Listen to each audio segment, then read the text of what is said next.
little hello to everybody right now. Here we go. Do this momentarily. What am I on? What did I do for this actually? Interesting. All right. So, should be live. Should be streaming. On air, as my little system says. Little different setup today. Stargate camera. I've swung it around so you can see what I'm doing because I want to work on this. I want to work on this amazing Prusa thing while I've got you. What am I called now? Right, tech banditry, aren't I? Tech banditry. Not tech bandity. All right, I had a horrible night last night, so I have not slept. I will probably make some, hopefully no egregious errors in my attempts to build this Prusa or continue to build on this Prusa. Let's do that. All right, so I'm just gonna send this off to everybody. Copy. What? Oh my gosh. I really am I'm firing on like one cylinder today, it looks like it. So this will be an extraordinarily exciting chitty chat for everybody. All right, I am tech banditry. That's me. There I am. There. What the heck? Why does it keep doing that? That is really weird. Okay, I'm having problems even with my phone today. This is going really well. Isn't it just? How is everybody? How's everybody doing? I don't have a... Christopher, I don't have a chat up. Let's have a look here, see what I can do. Make sure I've got a chat, that I can see what everyone's doing. Bass has gone and made this a left-handed mouse. Alright, what are we looking at? We're looking at Twitch, aren't we? Oh, I keep forgetting. I can't use that keyboard because the keyboard... I loved this MSI, I've got to say. I mean, you know, for a mid-range computer, it was great as a laptop. But I'll tell you, the keyboard failed so fast, like ridiculous. If that is a testament to how bad membrane keyboards are, forget it. Count me out. I want nothing to do with them because I couldn't believe how fast it failed me. Tech banditry. There we go. And why don't I mute that? Otherwise, we'll be happy to listen to me as well. And why don't we have a little look at the... Ooh, I'll go to mod mode tonight. Oh, do I have to log into my own account? Oh, God, I do, don't I? Oh, tell me I don't have any of this stuff set up. Do I really not? Oh, that's just wonderful. That's just groovy, grand, and great. Well, maybe I'll use the other computer. I'm not quite bothered to do all the login stuff. So, let me do this. Although it's on this one too, isn't it? So maybe I could just pull it up here.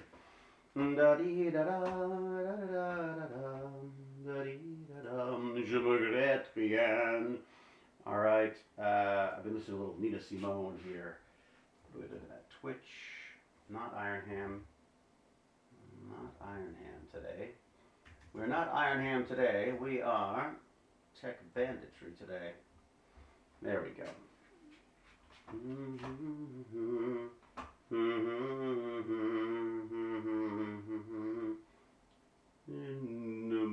me regrette rien. No, it's not je me regrette. What is it? Je ne quitte pas. Je ne quitte pas. I like this view of the room. Oh, very good, watcher. Thank you. Good afternoon to you, Pixie Rose. What a pleasure. Benoit, I found a weird mobile game, Loosely Stargate. Really? Hello, David. Hello, chat. Says P7. Hello, Pac-Mom. Hello, Harklight. Hello, Harklight. Jesse Mckay. Hello, all. Benoit. System Lords. Ooh, I like that. You call us all System Lords.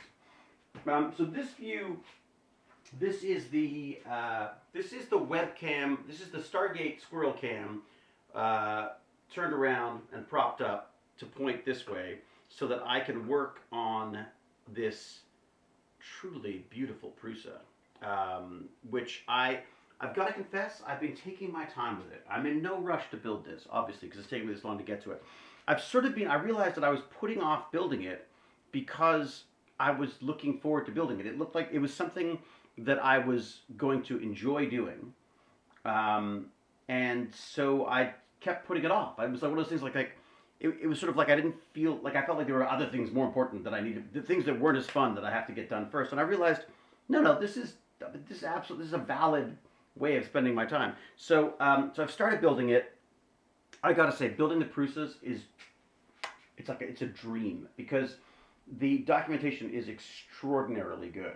Not only that, let's see, look, it even gives you the layout that you require to put your gummy bears out and then eat them.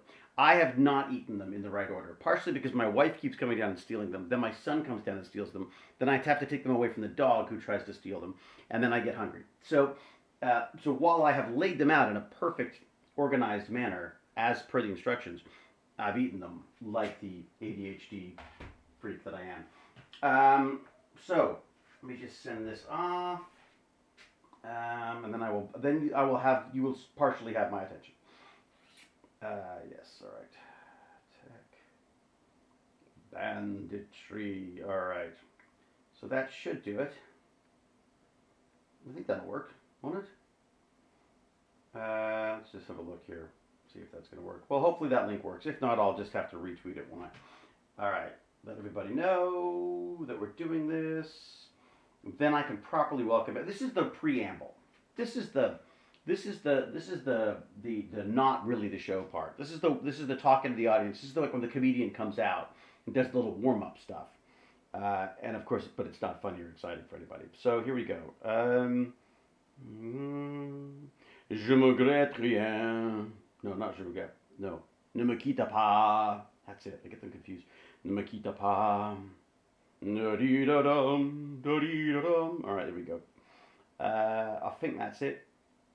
I think I got that right. Let's see if those links work. I hope they do. I'm tweeting blind here, sort of. Mm-hmm. Da-da-da-dee. Da-da-da-dee. You got it? Ah, look at that. All right, fantastic. All right, so that seems to work. So everyone's been invited. We've got some people in the house. Hello, Jonathan. Jelly babies, it's very true. Jonathan, huge thanks to you, sir, Jonathan MLH, for the amazing CNC machine, which is yet to arrive. But when it does, oh my gosh, the trumpets will play, the band will start, and we'll have a little party here because I'm really excited to get to that. Harklight is listening while they. Well done, Harklight. A little cleaning, very good. Not my place. Obviously, doesn't need any cleaning. Look how organized my place is. We got Benoit. We've got Davey Dave. What's the chair in the background? You don't know about the chair, Davey Dave? That chair is from SGU. That is an SGU shuttle chair, which I've pulled apart to get to the wiring. So I've wired it back up so the lights actually work. I just need to replace a little hydraulic, sort of partially electric hydraulic system, pressure air system that moves the arm. I don't know if they actually ever used it on the show, but the idea is that it actually like brings the arm down, but it's a bit clunky. I feel like they might have given up on it and then just left the stuff in there. I'm going to replace it with a linear activator because I think a linear activator arm would be nice to do it. So then it's all electric instead of having like a giant, pressurized air canister behind it. So basically, every so often the compressor would go on. There'd be this horrendous sound. It would sound like a construction site.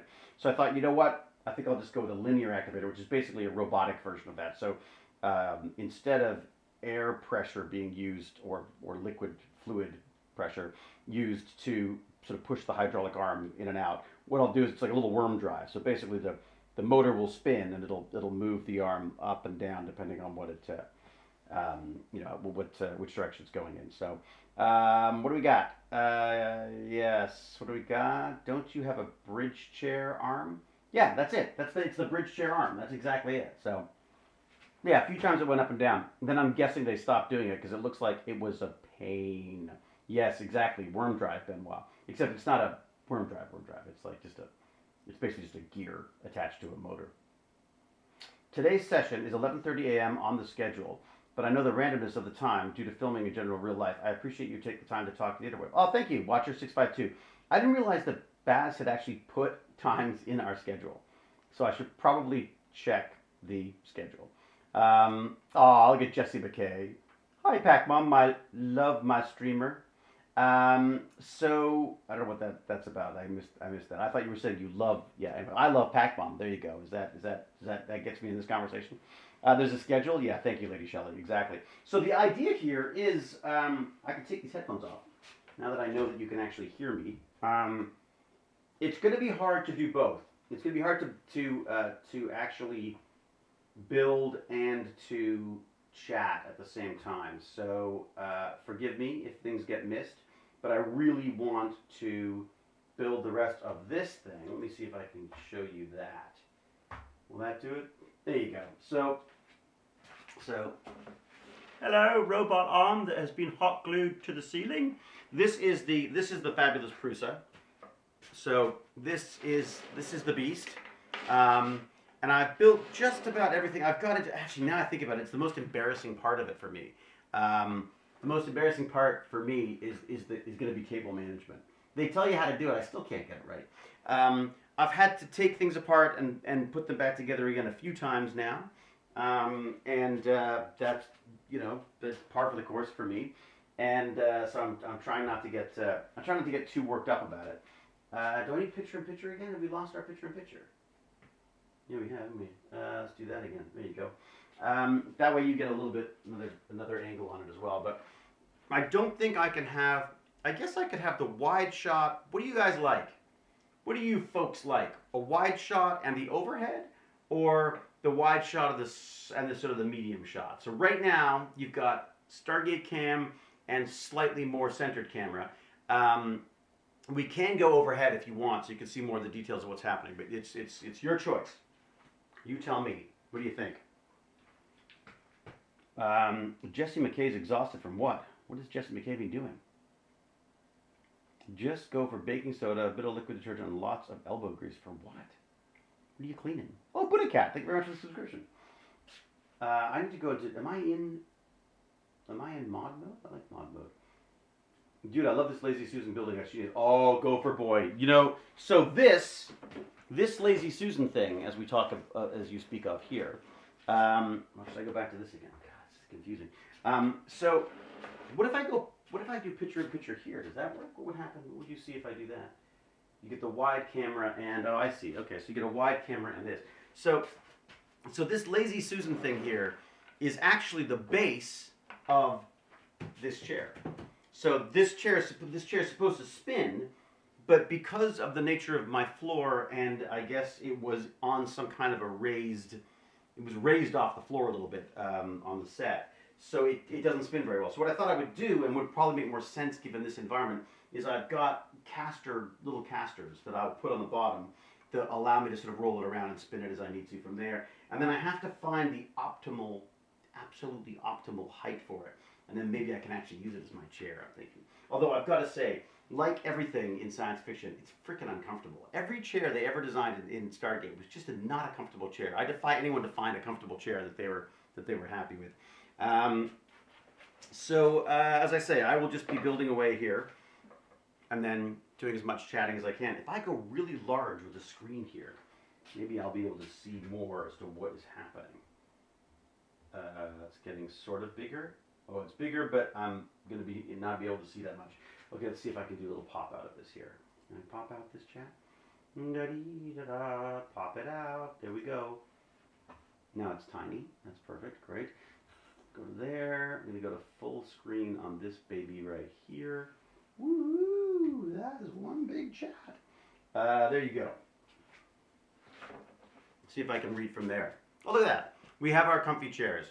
Yeah, I mean, comfy chairs. Yeah, for some reason whenever they do chairs in science fiction, they're always like, I mean, sure they look cool. They got lights and they got, this one's even got sort of robots in the arm. But the reality is, it's just uncomfortable. It's just not. It's designed to look good, not to work well, if that makes sense. All right. So what am I doing here? So I've got, this is a 3D. This is the Prusa. Can you see that? Oh, there's the manual right there. So this is it. The assembly instructions. I do love instructions, I gotta say. I'm kind of a bit of an instruction fiend. So this is for the Prusa i3 Mckay 3S. I also have a whole other thing that I've got to get to eventually. But Prusa, the man himself, said, don't start on the MMU stuff until, or multi, whatever it is, filament thing. Don't start on that until you got this up and running. That was his advice to me, his direct advice to me. So I'm taking him for his word. He probably knows what he's talking about, I figure. So, all right, if I go back to this, you're back to that, and I go picture in picture, and so you can see that as well. Okay, there you go. So that's a little less. I feel like someone's peering over my shoulder the whole time. It's just kind of creepy. Okay. We talked about comfy chairs on Doctor Who. Did they? Were they comfy on Doctor Who? Did Well, that's it. I think that's what it was, Pac Bomb. I think people wanted to ascend because they just the idea of ridding themselves of this mortal coil and not having to sit in those chairs anymore is what really got the ancients off Atlantis. Okay, so I sort of forgotten where I am now. What have I done? I've done this. What have I done? Oh, right, I was dealing with this cable. This cable is a pain in the butt. Right, okay, I had to go back because somehow I missed a cable in there. Like I say, the instructions are really good. I'm just really bad at following instructions. I get distracted, don't I? This, I'm sure, will help immensely having you here. The episode with the Weeping Angels had chairs? I don't remember chairs being involved in that. God, I love the Weeping Angels. They're amazing. It's probably a Weeping Angel deer. I love that statue. My wife bought that for me. It's just made out of wood. And I just love the way it sort of harkens back to the old idea of actual animals on the wall, which I don't like, because they look at you, they watch you. This one doesn't watch you, well, sort of watches you with dead wooden eyes. And then I didn't know where to put the scarf, so I put the scarf on it. It seemed like a good place for it. It keeps it out of the way. I was worried it was going to hang in front I was worried if it started hanging in front of the soldering station, I was going to set the place on fire. So, things you don't really want to do. Jane does not generally like me saying, oh, by the way, we almost had a fire. She doesn't generally like that. Nor does she like David hearing that I almost fell off the balcony. Yesterday I was loading, what I was doing was I was taking all of the material that I pulled out of this garbage. I keep saying that. It's not a garbage, it's garbage now. Out of this bathroom on the top floor, I pulled out all the tiles, I pulled out this giant, massive, ridiculous hot tub that never worked. As much as I'd love to recycle stuff, it's all glued down. So I had to, almost nothing. I had to break it apart, put it into bags or basically a tarp. I put it on the tarp, tied it up, and then lowered it off the back balcony down to the ground. Then I would run downstairs, undo the tarp, and then put it in a wheelbarrow. I would take it in and put it in the big dumpster bag that we had. So this happened for a few days. I'm like shattered. I said to my friend, I said, it used to be you worked until it was done, and now you work until you're done, and they don't meet. So I took it. I did a few days. I've been trying to do things a little bit instead of trying to do everything in one day, in a complete focus, full focus, obsessive way. I've tried to start forcing myself to split things up into little chunks every day, because I realize, first off, I take on way more than I should. So nothing gets done. So what I'm trying to do is just sort of split things up a little bit, and then of course I have these wonderful days where we just get to be distracted by this. Hello, Australian Llama. Hello, Holly Drescher. I have Frostmourne replica for World of Warcraft. Ooh, World of Warcraft, nice.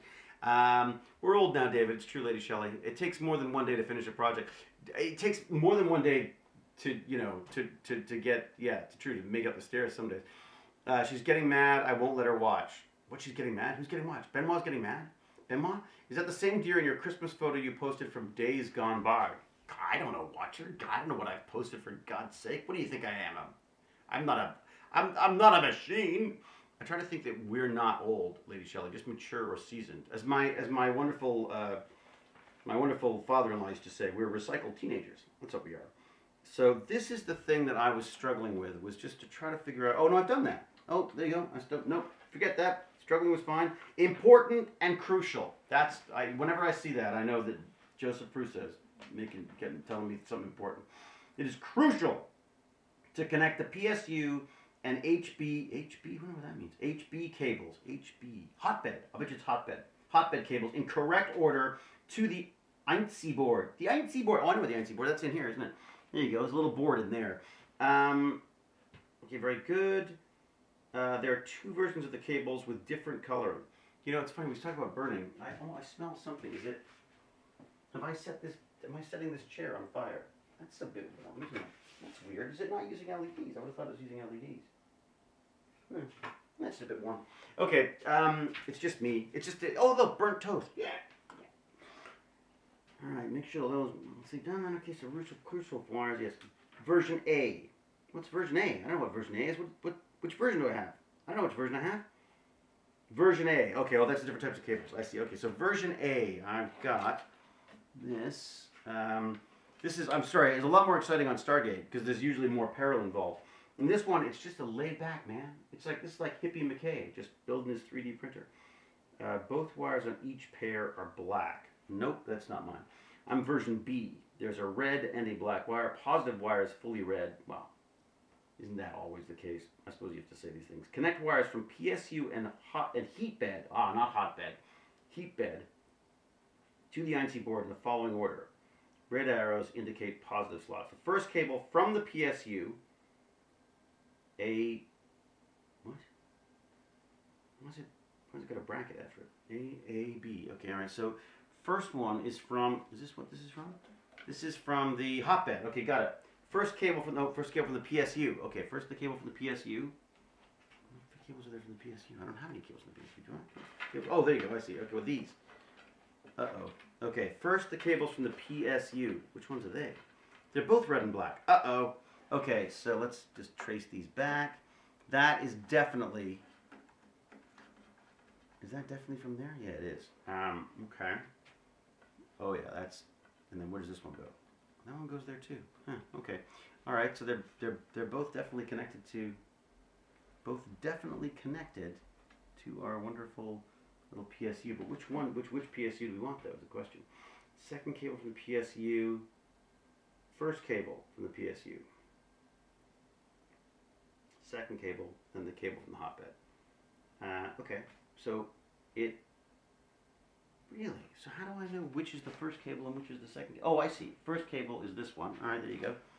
That's I'm guessing if we're going from left to right. First cable from the PSU. There we go. Got that one there. Okay, is that the first one? Hello, you? That's okay. So first from there, and where's that being connected to? A plus, A plus. Very good. A plus, A minus. Okay, so A plus. So the first one should be A plus and then A minus. I see. So that's why you have the little brackets after it. Plus and minus. So we said that red was definitely plus. So it's funny that I'm surprised they didn't have us do this before. Surprised they didn't have us do this before we put that in. But I guess I'm sure there's a reason. There's always a reason. Prusa's always got a very good reason why they do what they do. Where's the little screwdriver that came with it? Oh, it's over here. It also comes with all the tools, which is great. So you never find yourself looking for a tool that you need, because they're all provided. Okay, what did I say was the one? Is it this one? All right, we got this. Is that them? There you go. Is that you? There you go. First one's in. Okay, great. First one's red. It'll be very exciting. If things blow up, it'll be very exciting. And then which way do we want them in? We want them with the things pointing. I don't remember what it says. They like the little curls on these things. Ah, it's up. It needs to be pointing up. There you go. See, I knew there was a way. See?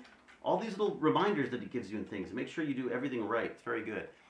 This reminds me of a Homer BBQ pit kit. Yeah, it's a bit like that. It's a bit like Homer Simpson builds a 3D printer. Definitely. Certainly a lot less Mckay, because normally I'd be going like, you know, normally I'd be screaming more. I'm used to doing this more on set, screaming at people. Yes, it's like a fine wine, exactly. If you change the orientation of the overhead camera, you could read the manual over your shoulder and heckle help you. Oh my God, yeah, forget that, watcher. No way, I don't want anybody... in a way, it's better that you don't know what I'm doing, because then you'll know that I'm not doing it wrong. Let's see where we're at here. I just need to... You know, the other problem I'm discovering as I get older is the eyesight makes it much more difficult to do things. things that I suddenly go like, why are they so fiddly, and why is the writing so small? And it's because I'm blind as a bat, deaf as a post, and bald as an eagle. So there you go. Well, I haven't quite got the bald as an eagle yet, but I'm working on it. I'm sure I will be soon enough. I'm surprised actually. I thought I was going to lose a lot more hair faster, and then all of a sudden I find myself at 50 plus, and I still got some hair. Not much, but a little bit. What do we got? Invisible Dimensions. Hello, friends. Hello to you too, Invisible Dimensions. Welcome.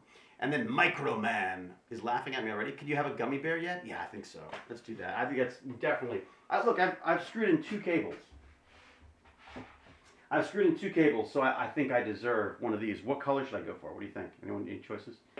Oh, I want a green one because it's the one that landed on the floor. There you go. Yeah. All right, green gummy bears. Here we go. This is my baby. That's the one. Actually, it's probably gonna be out of focus, isn't it? Yeah, Zelenka, exactly. Good luck. There you go. That's what I'm about to eat. My little green. Okay. Gummy bear earned. All right. So, that, by the way, is not in the manual. It actually, in the manual, says when you're allowed to have gummy bears. Let me see if I can find one of those for you. It'll say, well, at the end, I'm sure. There you go. Look at this. So, it actually will do things like this. It'll actually say, like, this is when to eat the gummy bears and stuff. Do you see that there? Yeah, it actually tells you where to eat the gummy bears. But that is the one part of the instructions that I'm getting pretty good at ignoring. I just eat them when I feel like it now. Just went. My first cable from PSU, second cable from PSU, that just one, the remaining one, okay. Oh, but I'll tell you, if I am, if I can break something, I will. So the fact that Prusa has walked me through this in the past unscathed, it fills me with a great amount of confidence. And as I say, it's one of those things that when I bought the first one I bought with my own hard-earned money, and I loved building it. But when I first got it, I suddenly went, oh my God, I haven't built anything in years. I mean, I did a PC build and stuff, but this might have even been before the PC build. But I was like, well, I'm not gonna order it ready-made. I'm gonna order the kit, and I'll build the kit. The kids will enjoy it. So but then I got it, and I suddenly went, what if I can't build it? Like, what if you get the kit, and you're like, I don't have I'm not that good. Now, why is that not going in? So I had a little panic when it first showed up, and then I just sort of dove in, and as I say, the Prusa instructions were so freaking good. They completely sorted me out. Is it possible that it can't fit because it's not supposed to? Have I gotten the wrong? No. I think it's just a weird angle on this thing. In fact, it's such a weird angle that I'm going to change it. Look at that. Use the little Lazy Susan. Get a better angle on it here. All right. First cable, second cable. This is where I get a little confused with all the cables. There. Oh, that's a better angle on it. Look at that. I can actually see what's going on now. Here we go. It is a bit like a Stargate episode, isn't it? Just a lot of me putting cables in, taking cables out. There we go. That's another one in. Great. What do we got? Man, you exactly remind me of Mckay. This is bringing back so many memories of watching the series. Oh, good. Nadirancho. Yeah, I mean, there's definitely, there's definitely certainly elements of me that are Mckay for sure. However, the brilliant part, not so much. Actors, we just have to pretend to be brilliant. We don't actually have to be brilliant. I do, however, absolutely love building stuff and, well, frankly, learning stuff. I mean, that's why I do the Tech Bandits, right? Is because, I was sort of joking with the kids last night on the Tech Bandits we did last night, which was really fun, by the way. Anyone who was there, thank you. That was really fun. It feels a bit like I'm there not so much to teach anybody anything as it is to learn things myself. When I say it's not a bit like anything, that's exactly why I'm there. And I was joking that I'm there for them to teach me stuff. And the reality is, I am very lucky in that what I do for a living allows me to do, well, do this kind of stuff. And you know, we had another kid actually. What was his name? Wolf something or another. Wolf. Someone just got in touch and said, "Oh, can we join as well?" And I was like, "Oh, that's so cool." I don't know how to do it exactly. I have to make sure that his parents are cool with it and everything. But so I guess I'll have to get in touch with parents. But just hear the dread in my voice. Honestly, I get along fine with the kids. It's grown-ups I have a problem with. Did I just put that on the wrong one? I did, you know. Look at that. Okay, that's easy to do. That's the problem with this whole distracting chat thing. Stop distracting me.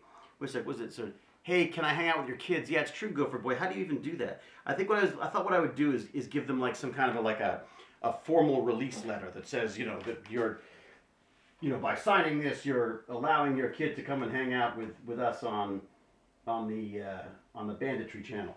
And but I think we sort of have to do that these days, because the reality is, I mean, I don't know if I certainly wouldn't want to find out that my son is you know, chatting with people live online without me knowing it, because there's just always that concern that the kids themselves don't know they're still figuring out what normal is, right? So, and this is not normal in any way.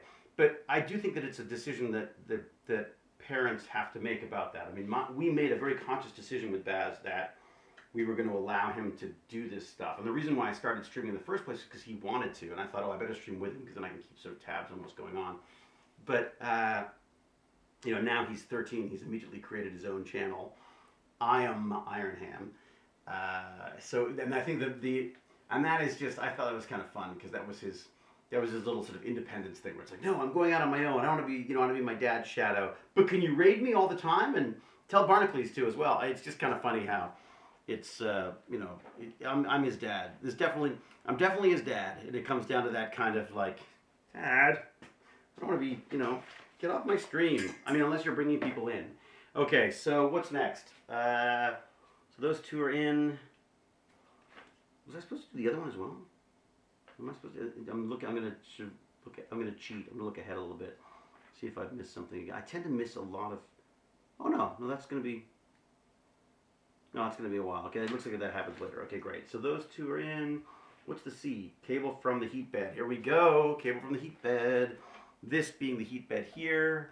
I don't know if you can see that. I can't see if you can see. Well, you can't see that at all, can you? Let me know if you need an overhead or anything. Thank goodness you don't live in the UK. There's a whole pile of laws and regulations to jump through for interacting with kids, even virtually. Yeah, I mean, AP Kilby, I think that's interesting. I think because it's just been me and local kids who's, I mean, I know all the parents, not incredibly well, but not all the parents incredibly well, but some of them very well.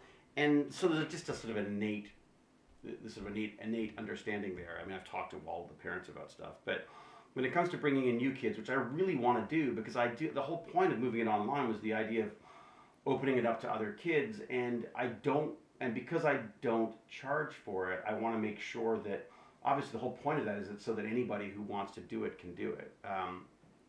So I'm really hoping that we can start bringing some new kids in. It's also weird too, because you got to be careful, I think, with the Stargate stuff too. I've gotten to this in the past where, you know, sometimes there are parents who are Stargate fans and the kids are too young for it, and it becomes very obvious that it's about the parents trying to make that connection, which is, again, look, I mean, it's very flattering, but when it comes to the Tech Bandit stuff, I'm very protective of, like, this is about the kids. Like, I really want it to be, you know, I don't want it to be, I'm not inviting the kids to see me at a convention, you know.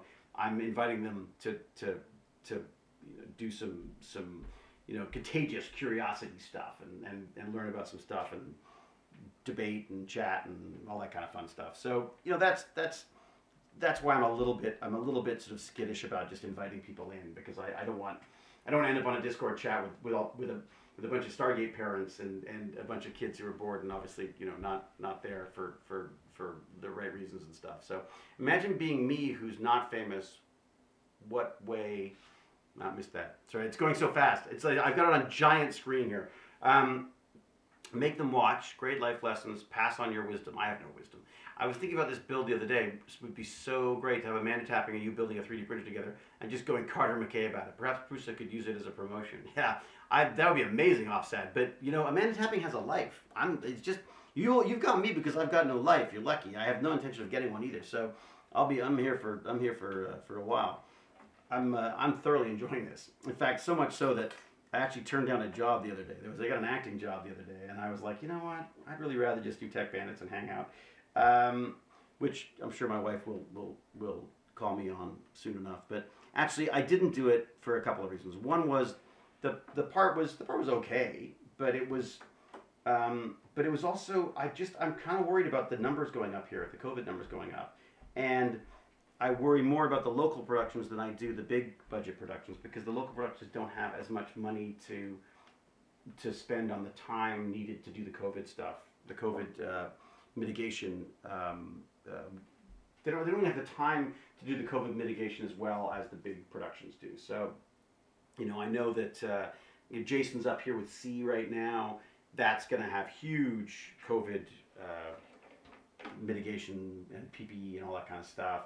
I know that Roland Emmerich is back up in Montreal again doing another movie. God, that would be fun to be on too. It's like science fiction again, so it would be really fun. But I don't think that's in my cards. Also, I'm just not sure if I want to. Like I say, I like my basement. It's cozy and safe. Yeah, it's crazy with the snow. My friends on COVID test once a week. Oh, really? Benoit, what's the show? What's the? It's crazy with the show, my friends. On COVID's test once a week. Yeah, no, that's what I was doing. So on Nightmare, it was testing every other day, and I had to be clear for 48 hours before I showed up to set. So that was amazing. And then it was on the Canadian one.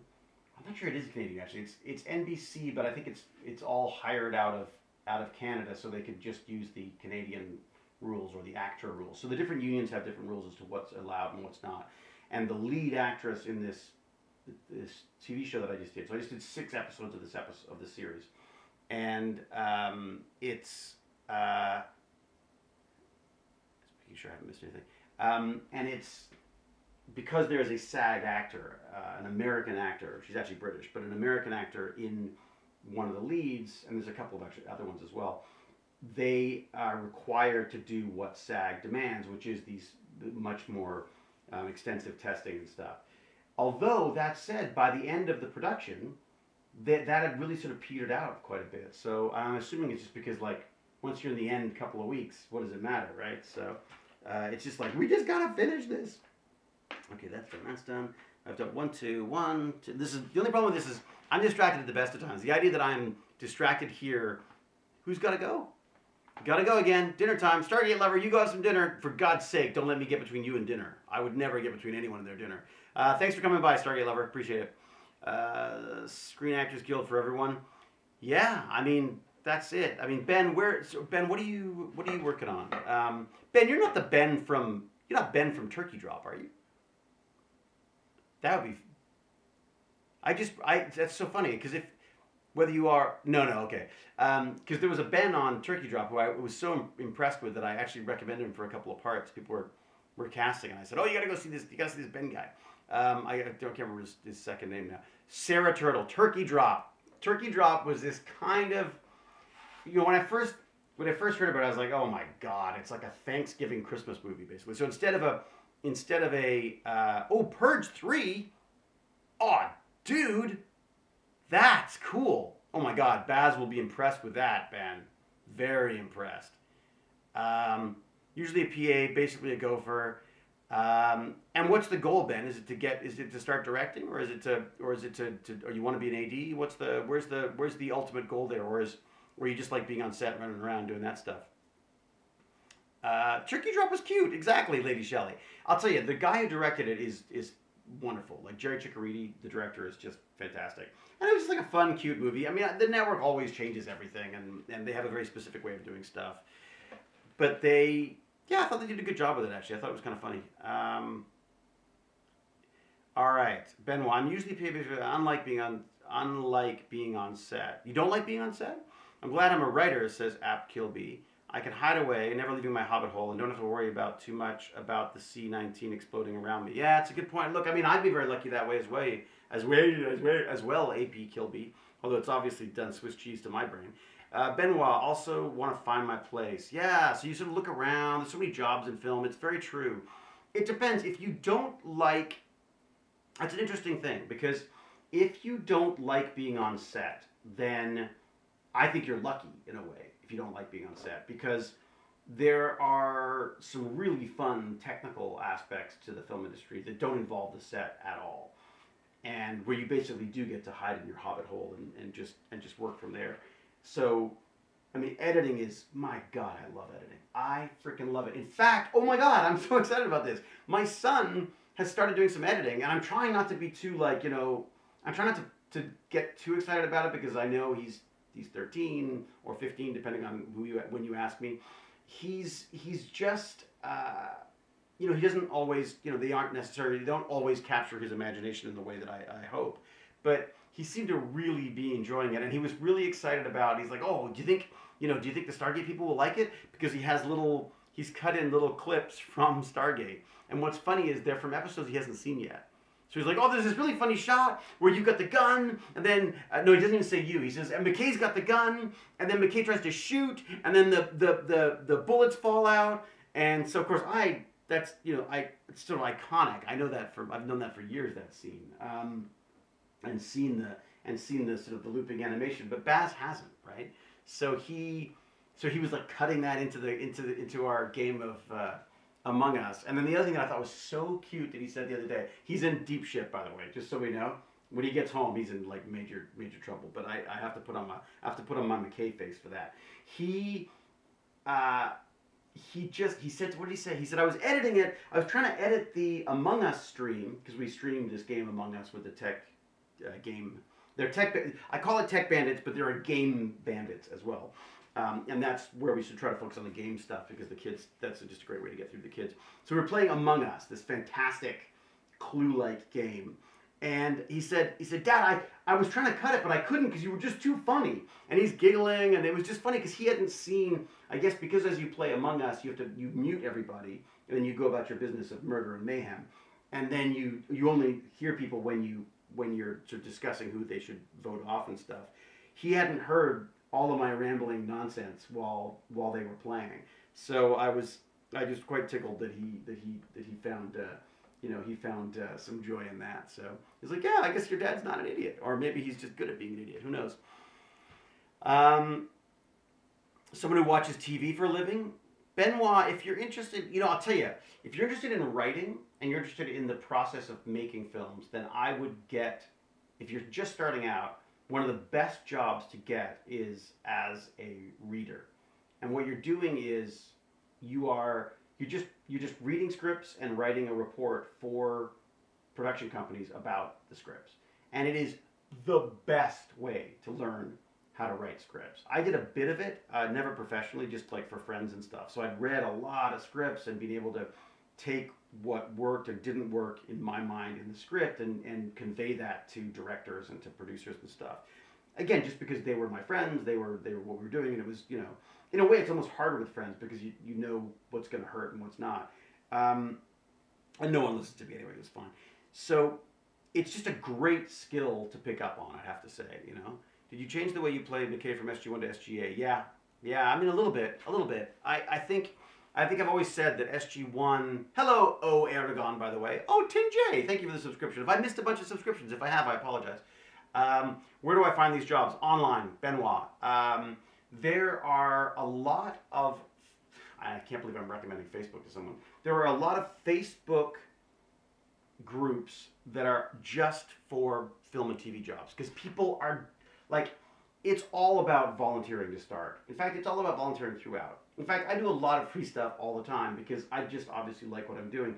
But to get into the business, the best thing to do is work on student films, work on little films, work on low-budget films, indie films, whatever you can.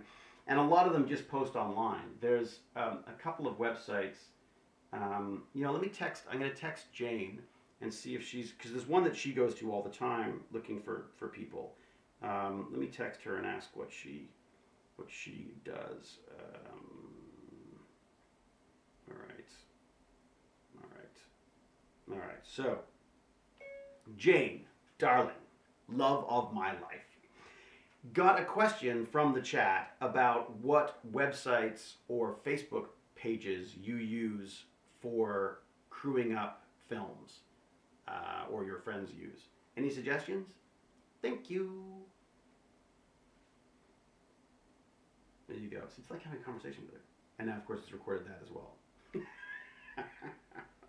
All right, stop recording. Oh my God, go away. Yep, Nat's got stop recording. Oh my God, she's gonna think I've gone mad. She's gonna come down to the basement like with a baseball bat to make sure I haven't lost my mind. All right, here we go. So I'll send that off, Ben, and see what. Because I got to tell you, I was 13 when I got into acting. I think I was probably earlier actually, because I mean Doctor Who. I mean I wanted to be Doctor Who since I was age 4. And then at some point it dawned on me, sometime between age 4 and age 13, it dawned on me that Doctor Who you couldn't actually be a Gallifreyan Time Lord, that you could pretend to be one, which was a great, relief for me, because I knew I didn't have the Gallifreyan smarts of Doctor Who. So the idea that you could pretend to do that, I mean, I think I've honed my look smart while you're talking about technobabble stuff. I've been honing that since I was about 4 years old. So I feel I've done the work for that. But if there's a way, I'm at a stage now where I feel like I love the idea that there are people now there are other people who are going to be going into this stuff, and that it's such a new world and such a new approach to this stuff. So I get very excited about the different ways in than there are now. I guess I should be talking to that camera, shouldn't I? Because, oh my God, it's like being in the studio with too many cameras. Yeah, so if this, questions like that, I'm absolutely happy to answer. I just got cast a few days ago in a short film, no pay situation, but I'm pretty excited to make my acting debut. Oh, fantastic! Ricky Lee Tanner, fantastic. Well, congratulations, everybody. Congratulations to Ricky Lee Tanner. You'll have to keep us posted with links and things like that so we can see it. I mean, that's it. Break.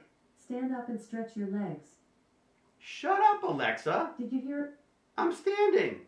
Did you hear about the football play from a long time ago? No, I didn't. In a galaxy far, far away? No. It's called the Jabba the Hutt Hut. Hike! There you go. That's Baz. You can thank Baz the Bratlet for hacking my Alexa to tell me jokes and tell me to keep moving halfway through the day for no apparent reason. So, yeah, you may have already answered this before, but which doctor got you into the series?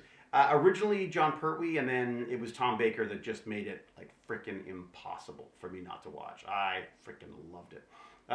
Sarah Turtle 42. I don't know about smart so much as just, smarty pants kid. His man cave looks comfy. It is, I gotta say, I freaking love it down here. It's a bit, so sad. P.S. The chair looks totally like a toilet from this angle. It's kind of true, isn't it? It's definitely got a definitely space crapper look to it, doesn't it? It's a bit bulky, I'd have to say. I feel like in the future, things would be less bulky. But, yeah. Alexa said, as Zeppion to overload, man cave lights to red alert. Exactly. It's a mockumentary. Oh, it's a mockumentary. Oh, that's, all right, Ricky Lee Tanner, that's fun. Because then you get to do some real naturalistic stuff. And God, comedy and mockumentary stuff is very, very difficult. Because there's a desire to be funny.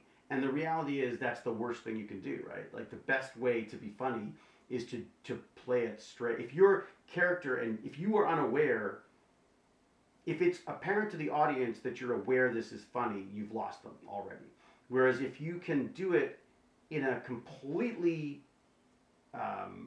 honest and an oblivious way, it's so much funnier. I mean, that's why someone like John Cleese is brilliant, in that he has this, he's not funny.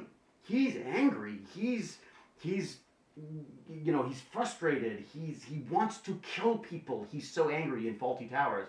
And yet it's so funny because of that. He truly does seem manically mad. So yeah, there you go. Oh, Dixie Enormous VDF. Thank you very much. I should say, by the way, especially now that Bratlet has moved to his own channel, I am Ironham. Just have to throw that in there. any of the subscription stuff is going towards Tech Bandit, so I really appreciate it. Not only do you get fascinatingly boring builds like this, but you also will be helping out the Tech Bandits as well. So I do very much appreciate the subscriptions as well. So we've got the subscriptions to thank. So everybody who subscribed, thank you very much.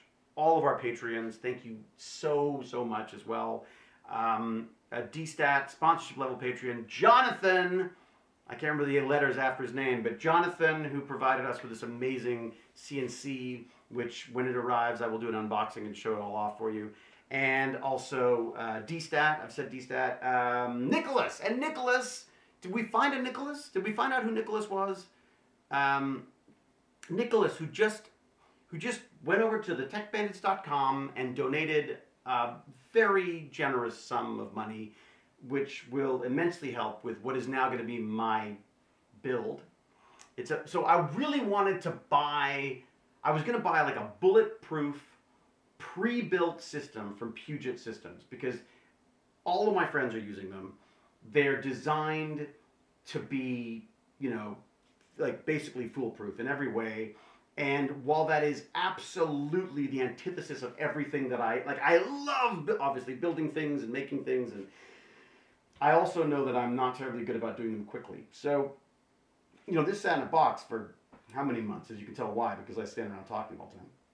So I thought, it would be better for me to just go, okay, you are the professionals, help me Obi-Wan, Puget System, make me this system. It turns out they don't ship to Canada.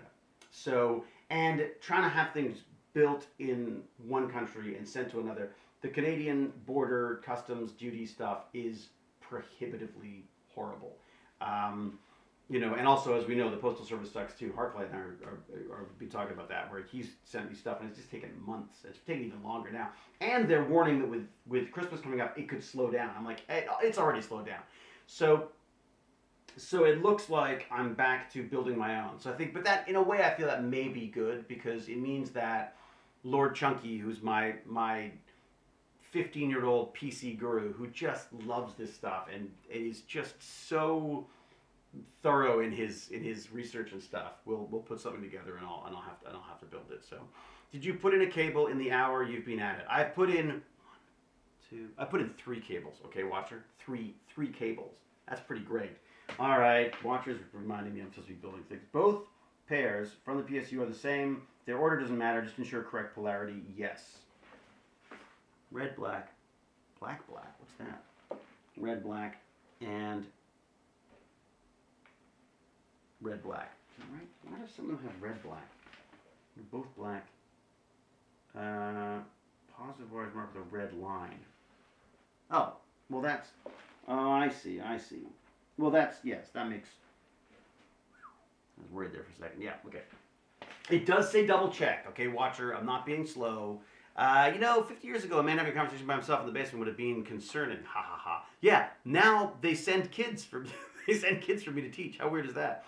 I'm IT. Lots of downtime. Typically comes in waves. Yeah. I know that feeling, David Enormous. That's the thing about working for yourself, right? Or working in consulting, or working in any kind of a sort of a project-based thing. I can be, when I'm busy, I can't even walk the dog. I literally don't have time to I'm up at 4 a.m. and on set until 7 or 8 often. So, or I'm shooting nights when everyone else is awake all day. It doesn't really, it's impossible to schedule stuff. But as a result, I'm really bad. It's a full-time job says it's time for a gummy bear. I've done 3 cables. I need a gummy bear. I'll tell you one thing. Joseph Prusa, this is for you. Now maybe it's because I bought the first one and you were kind enough to send me the second one. The first one I built, there were 2 bags of gummy bears. And this one, there was 1. In fact, I actually went rummaging around going like, where's the other one? No. So I guess possibly because they were so kind as to send me the Prusa.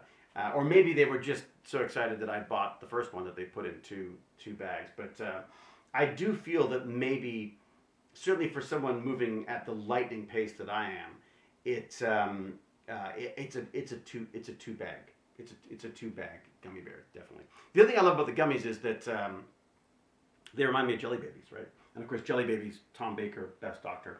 Well, it's hard to say best doctor, not the best doctor. He was the one who, I don't know, at my age, when I was watching it as a kid, he's the one who really, I wanted to be him. I have scarves. I have I have Doctor Who magazines that go back. I wonder if I've got them somewhere here. I've got, what am I wondering? Actually, let's grab them right now. Because you know what I need is more distractions.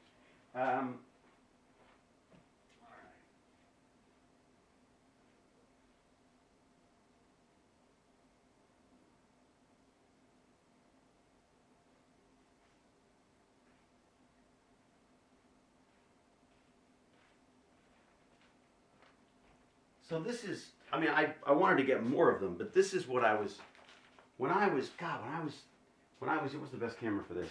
This one? How's that? Can you see that? I used to go, whenever I went to England, I know what I'll do. I'll go to can you do the overhead? Is that going to be any use to people? There you go. So they get much better. Much better. Okay, so when I was a kid, we used to go to England. And one of the things I loved about England is that I could go and buy, I couldn't get over the fact that there was a monthly Doctor Who magazine. I was so freaking excited. So I would get every time I showed up, there they would be, these magazines, these are the original magazines that I had when I was, at Baz's age, like 12, 13 maybe. What are the years on them? Which is when we discovered that I was actually 21 or something. Didn't have a date. 1980. There you go. 1980. Look at that. Wow. So I would have been, was it 68 to 70? So 12 years old. Oh my God, I was 12 years old. How cute am I? Did I get that right? 90. What? 68, 70. Yeah, that's right. Yeah, you didn't get any sleep when you can't work out what your birthday is compared to 1980. So, 79. Yeah, so this is going back a ways. And I remember this one. I was like, what the heck? That's not canon. They do comic books that didn't actually speak to the film itself. And then this one, I remember this one being really taken with the Iron Legion. I should read these again. Anyways, so that's my world. That was my Doctor Who. I dreamt of this. This is, I want nothing more than to be Doctor Who. And in a way, I feel like I sort of got that. I remember walking around the set of Stargate for the first time and thinking it's like Doctor Who. So, David Tennant, my God, but yes, you young people, I could see. Tennant definitely incredibly appealing performance as a Doctor, and I think it was actually a great way to get into Doctor Who because he was, I think, a lot more.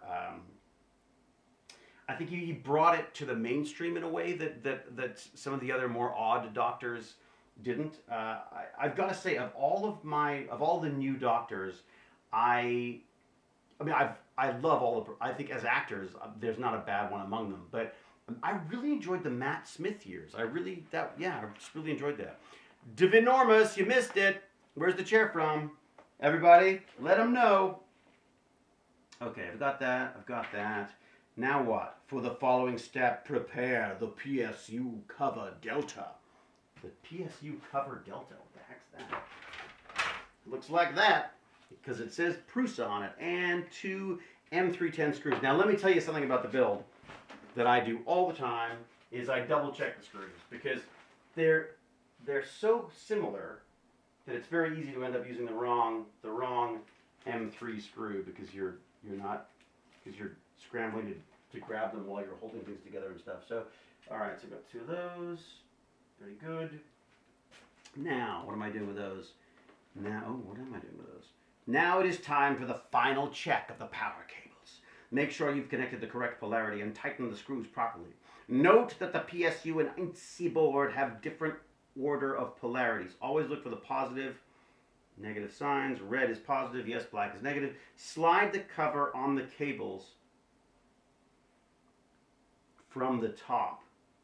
Slide the cover on the cables from the top. Make sure the PRUSA logo is facing up. secure the covers. Note that the holes are quite deep. Okay, so I'm going to take this. I'm going to cover these cables with that. Make sure the Prusa is facing out. That's not working there. Did we close that? Oh, no, that's... Oh, I see. Ha ha! Wrong side. Let's go around over here. I was like, no wonder it doesn't fit. Because of all of these little cables. Here's 1, 2, 3, 4. There's all in there. So, facing out. The screws are quite deep, apparently. Oh, yeah, there you go. I see. So that's going to go in there. Sorry about you guys, but it's working fine for me. And then they also come with all the right Allen keys and stuff that one needs to make these things. So let's just get these in there. Well, they are quite deep. Look at that. They're incredibly deep, in fact. Is that even gonna go through? Are you sure that the M10s? Is that right? 3 M3 10 screws. Wow, it's just they don't really poke out much. I'm guessing I know why. Because all the parts are 3D printed. Sometimes there's extra little bits in there that get in the way. All right, let's see. Yes, there you go. I thought that was the case. Okay. And my guess is once it gets in there, it's going to pull itself right in to the screws at the back. Make sure I got this right, though. Okay, so that's the Prusa. Go in there. All right. So, boy, surely this is a gummy bear. You can see why. I think it was Barnacles was saying that it was a 9-hour build. Generally, it was a 9-hour build. I'm probably at 90 hours at this point. And I'm going to kneel down to get a better look at this because I feel like I have a good angle on it right now. Interesting. So, yeah, it's so funny. It's like I'm allergic to cable management. As soon as I get into any kind of cable management stuff, it all falls apart for me. What is that catching on? Ah! Oh, David. David. He's Zelenkaing it. I have forgotten to remove one of the cable ties. And the cable tie is getting in the way of my cables. Sorry, getting in the way of the screws. So a lot of the things are held in place by my favorite invention on the planet, the cable tie. And if you don't cut the cables, they can get in the way. And also, a lot of these parts are 3D printed as well. So there's a little bit of sometimes a little bit of play on some of them because they're sometimes the screws don't always sit as they should. So what you do and what he suggests is that you basically screw them in, they pull themselves through the various different plastic pieces, and then they sit better. And I'm really hoping that that's what's going to happen here too. I'm not sure it's actually getting anywhere near it at this point. Hang on a second. What do we got? Stargate had military consultants. Yeah, there were some. I mean, again, when we got to Atlantis, I think there wasn't a lot of that. Take the M6 red gummy bear, place it on the tongue, and chew. It's a full-time job. Is obviously hungry for gummy bears right now. Zelenka. Yeah, I use Zelenka as a verb now. When you Zelenka something, you've screwed it up big time. And then there's also to Mckay on somebody. Just basically when you just lose it on somebody. I went full Mckay. This morning with a kid. Oh my God, it's just getting him out of the damn house in the morning. It's like, to me, I feel that being on time is like a sign of respect. I feel like if you're not on time, you're not being respectful of other people's time. And though I'm also notoriously bad at getting distracted or lost, I always have the best of intentions on getting places on time. So let me see. I need something for it to sit on. Oh, how about this? I just want to. Oh, robot head. It's a robot's head. Okay, so there you go. Now I've got an angle on it that I can actually get to. I don't know why I have a robot head there, but well, I'm sure I'll figure that out later. So many projects, so little time. Okay, so this wants to be there. All right. If it catches, it'll pull itself through. If it doesn't, I'm going to have to do a little bit of, ooh, there, nope, it's catching. Oh yeah, there you go. All right, God, there's nothing more satisfying than when the screws hit the right the right spot, and it just pulls that part into place. Ah, fantastic. What is it? And when it doesn't, there's nothing more frustrating.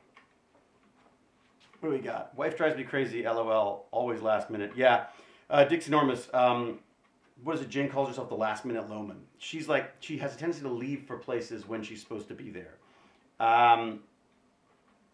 This is the i3 what is this? The i3 Mark Mkay 3S. There you go. And then there's also a very cool multi-filament part to it as well. That's going to be kind of fun. I concur with being on time being a sign of respect. I had not that much respect for my history teacher. I missed almost always the first 10 minutes of his class. Yeah. God, it's too bad because history can be really good if it's taught well. Yeah, I used to absolutely hate history. And then I had this guy called Gage Love, who sadly has passed away because I'm so freaking old. But he used to teach us Second World War by just showing us World War II movies. And of course, we'd watch the movies and you'd get completely engrossed in them because that's, I mean, if you don't actually have to be in the war, they're quite exciting. So, and that would sort of give us a sort of a visual cue as to what we were learning about. So when you started learning about things like, Pearl Harbor and, Dieppe and various different battles and political situations throughout the war and history, it sort of came alive for you, right? Because you could see Gregory Peck fighting the Nazis or whoever it was that, whatever movies we were watching. And they were old movies back then too, just to be very clear. Now it is time for the final check of the power cables. I've done that. Secure the cover. Note that the holes are quite deep. I've done that. Now, identify all motors using the yellow labels and connect them to the board. Okay, fun stuff. So the board, just so everyone knows, that is going to be right here. This is the little INC board that controls basically, all it really is a bunch of motors that move the giant glue gun around. That's basically how it works. So, and that's all run by this little baby right here. So, I'm sure that wasn't important. I'm sure that's nothing important falling off there. There we go. Okay, so they're labeled, so let's do that. Let's do this, kids. We got cables to put in here. You know what? I don't think I was supposed to put that in yet. Was I? Where are these supposed to come in from? Where am I wiring them from? They're coming in from there too? From up here. Okay, where do they have this? Is it all coming in through there as well? It's interesting. Why do I feel like I was supposed to wire these together? They've got this lovely, neat... Oh no, it is coming from the bottom. Okay, it's coming from the bottom. Fine. Alright. Let's see if that's going to actually work. So I've got the Z. Haha! Z being the first one.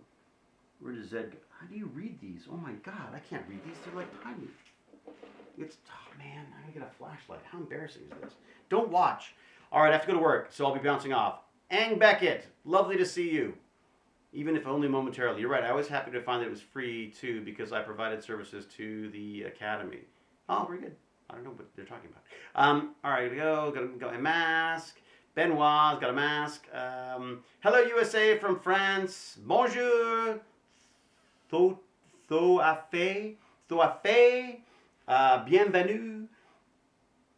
Mckay would have built it already. Yeah, totally, Stuart J. Yeah, but also, Stuart J, the point is that Mckay would have not only built it already, he would have been under much more pressure. I'm under no pressure. So unless someone's holding a gun to my head, I'm in no rush. Plus, I want to get it right, so. Haste makes waste. Alright, what do I got here? Let's get a little light on this. I'm also so freaking blind. Where is me? There it is. Good. Okay.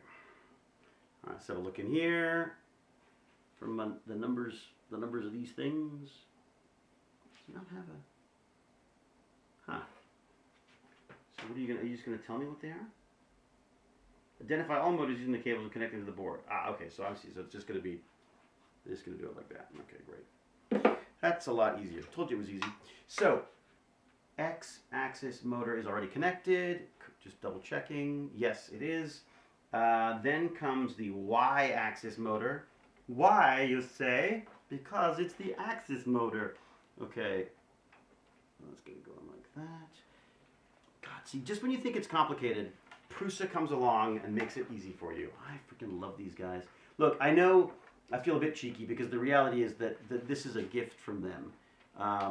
You know, I'm hoping to the Tech Bandits rather than me, and I will have, you know, I'm gonna give the kids access to all of the 3D printers and the CNC and stuff, obviously, or maybe not obviously for people, but that's what I'm doing. So I've got 2 Z axes here. So let's see what's happening with that. I've got one that doesn't have a marker on it, which makes me a little bit concerned. Okay, let's see what it says. Z-axis motors, doesn't matter what order. There you go, perfect. That's fine then. If it doesn't matter, it don't matter. So that, why doesn't it matter? I'm trying to think about that. Z. Let me go 1 there. Is it 1? Is it 1? Yes, I see. So the blind man to the lamppost. It's these 2 sitting together like this. God, I'm really flying blind on this. I'm gonna go with the flashlight again. I'm gonna have to get a pair of glasses that are made out of magnifying glasses. Here we go. Giant, massively magnifying glasses here. Because I'm flying blind. There's 1, and the last one is here. Okay. Quite exciting. Quite exciting, I say. Oh my God, you should have seen me. The one that I've had the hardest time with, I think, was the extruder here, which is also, why should it be sitting on the, oh, it's not. Please tell me it's not sitting on the bed. No, it's not. Okay. I'm going to actually just rotate it up a bit because I don't like it sitting quite so close. But this part, the extruder, was the hardest part for me to build. Okay, make sure the lowest connector is free. Are you free? I'm free! Z-axis motors have to be connected at the same level. Z-axis motors have to be connected at the same level, yeah. It's a common mistake to connect the, yes, very good. To achieve a similar cable arrangement inside the cover to give yourself enough space. Okay, so we're going to run it all down the side there by the looks of it. Giving myself the space I need. This is what I love about them as well, is they tell you how to do the cable management instead of leaving it to me.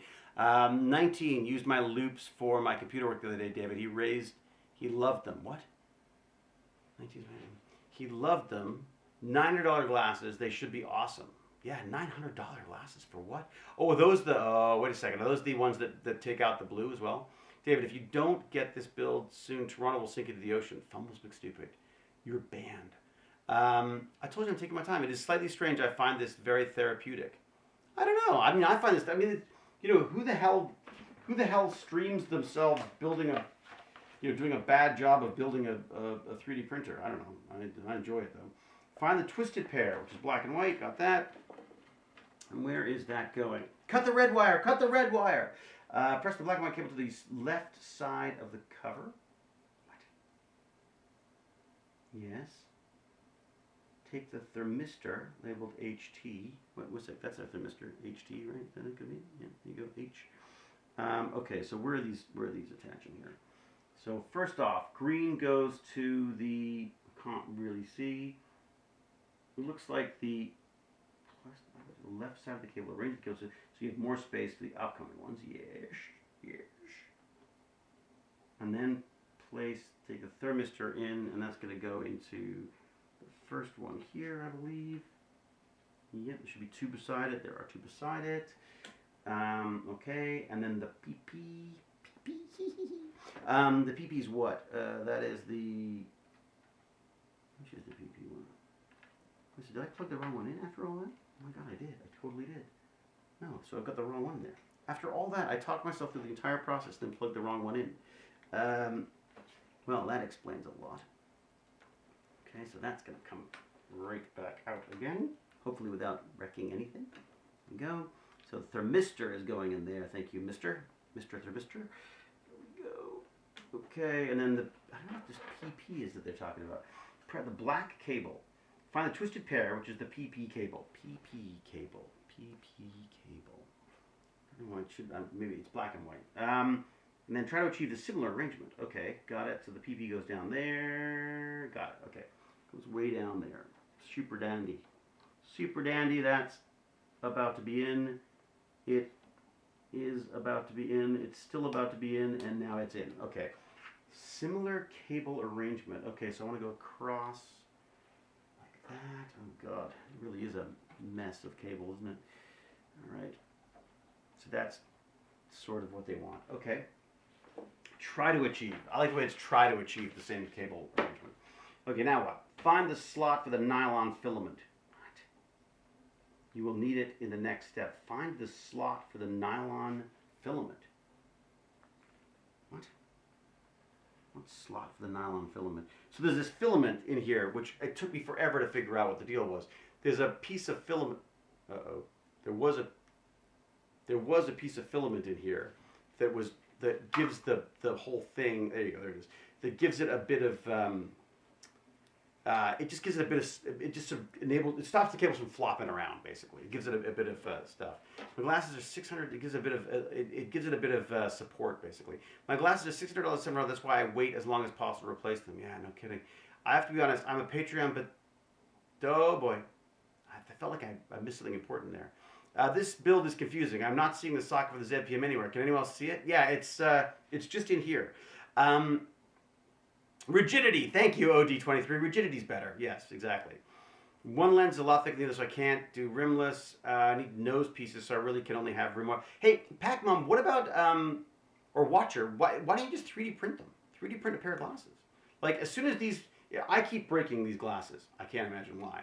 So I thought just 3D print I'll measure them out, 3D print the lenses, and I mean 3D print, measure the lenses and then 3D print around the lenses, and you get yourself a pair of glasses, right? And then you can break them all you want. This is definitely good. Helps the psyche of those of us who cannot go out into the world. Autoimmune disease resides in my house. Oh my God, invisible dimensions. I'm so sorry that. I was gonna say it sucks, but at the same time, I could think of almost nothing better than being trapped in my home just doing fun stuff like this. So, frames are cheap lenses. Frames are cheap. Lenses are expensive. Yeah, it's so true, Pac-Mom. You can't 3D print wire rims, can you? No. The frames are the cheap part. Are they though? I don't know. I feel like Jane spends a lot of money on the damn rims. Hello, Mckay. What do we got? So I gotta find the slot for this. Is that? Oh man, I gotta do the same thing again. Is that the slot? No, I don't see a slot. What does that look like? Okay, the slot. Oh, what's that? What's over there? What? Hang on. Oh, there's the slot. I see. Uh-oh. Is it facing the right way? No. That's there. And there's supposed to be a slot for the... Uh-oh. You know what? No, that's not the slot either. So, okay, I'm missing something here. Where's the slot? I don't see it. How weird is that? A second. So, does that have another piece on it already? I bet you it does. I bet you I forgot to put a piece on. That's usually what I do. I usually get, I'm sure you can't imagine this at all, but I get distracted and go, wait a second, where does this piece go? And I often find them on the floor, by the way, the pieces that I'm looking for. So, I know there was another cover for this, but I don't know why it hasn't been put on yet. I assumed there was a cunning plan behind it, that it was going to all explain itself later. Damn, I totally forgot I had a perfectly good cup of coffee here. I've been too busy talking to you. Stop distracting me. Okay, so I'm looking for where, so the idea is because of this nylon cable is supposed to give rigidity, as someone so beautifully put, to this whole setup. I'm looking for a way to attach it back here so that when this is moving around, this cable isn't flopping around getting caught. But it looks to me like I may have got a little bit ahead of myself and may have neglected to put that in. Wait a second. Unless it goes in there. Does it go in there? Is that it? It's definitely hidden away there, so maybe that is it. You think I'd remember this because the reality is I built this. I built a very similar one of these a while ago. Yeah. I'm just not seeing it. So I have a feeling I may have missed putting a part in. Let me see here. I didn't say it was going to be a good build. I just said it was going to be a build. Is that? Oh, is it just a slot? Oh, but just slots in there. That's yeah. I found the slot.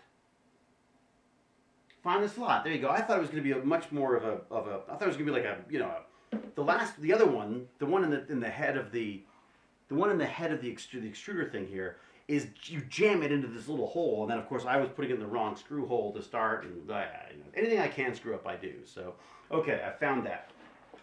Before we use the technique. The next step to reach it. Slide the nylon filament into the hole. See, now they're calling it a hole. All right. Okay. I'm assuming the slot we're talking about now. So I'm going to go through and put it in the slot. Let's see if this is going to work. I'm going to peel this back a little bit here so I've got something to work with. That goes in the slot. Right? I don't think that's working. I don't know that that's what I'm supposed to do. It does not seem right to me in any stretch of the imagination. There is a slot there, but it's not. It's possible that I have in my excitement put the wrong piece on here, because there definitely is a spot for the filament right there. Where's that screw? No, it's going to be a screw hole too. Okay, so I'm obviously missing something. Once again, I find myself lost. I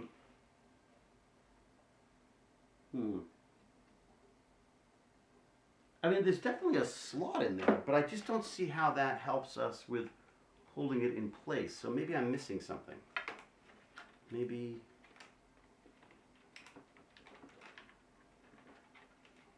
I'm missing something here.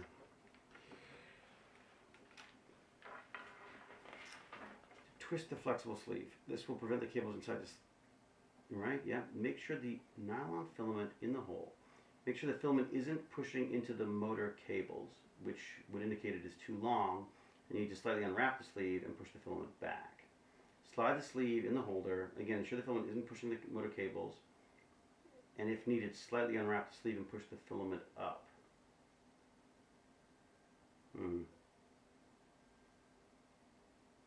Okay. All right. So it's just going in.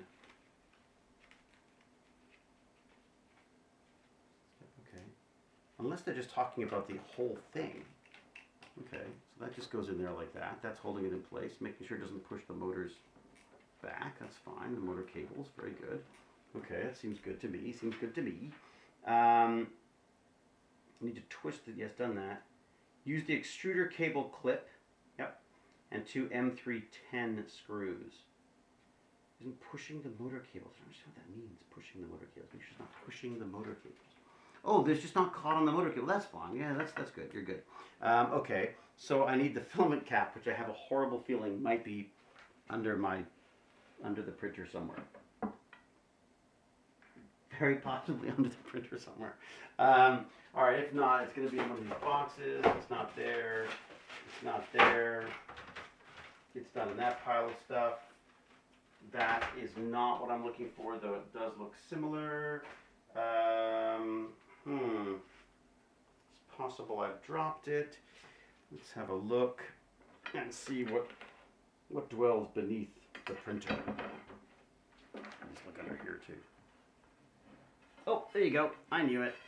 The problem is, as much as I love this whole Lazy Susan approach, and what's nice about it is that it's metal, so it's very, very flat, beautifully honed metal, so that it's so when it comes to creating a flat surface for it, I mean, unless I've got things underneath it, which I do right now, so it looks a little crooked right now. But the reality is, it's a flat surface, so it's great for for leveling stuff off in this. And then I'm going to do this. What do they like? They like M2s again, I believe. The M3, what did they say? The M310s. Okay, M310s. I've got those. Do I? Oh man, seriously? The problem with doing this over multiple days is that things tend to go missing after a little while. M10s, M310s. This is probably what the dog ate this morning that made it throw up on the stairs. Don't fall into the... Damn it. Yeah, I had one of the pleasurable things I did this morning was actually clean up after the dog who threw up on the bottom of the stairs this morning because she ate her damn food so fast. In all of the excitement, she managed to bring up her entire breakfast all over the base of the stairs just as I was walking down. So it's not even, I couldn't even go like, oh, I didn't see it. Jane, you get it. I was faced with the reality of it right away, so I had to clean it up. I took the bullet on that one. All right, what do we got? Is that going to go up or down? I think that's going to look much nicer if it was up. So I'm going to go with that. All right. This is kind of exciting because this is just the whole, this is just the brains of the operation being put in here. And I'm certainly not the brains of the operation today. Like I said, very little sleep last night. So lots of talking to myself, lots of mistakes. This kid comes with gummy bears, and that's why they keep coming up. And that, yes, absolutely, Watcher 652, it does. Yes, the kid comes with gummies, dog's breakfast, reminds me of a film. I'm the one that caught my dog barfing at the steps at bedtime last night. I feel your pain. I know it kind of sucks, isn't it?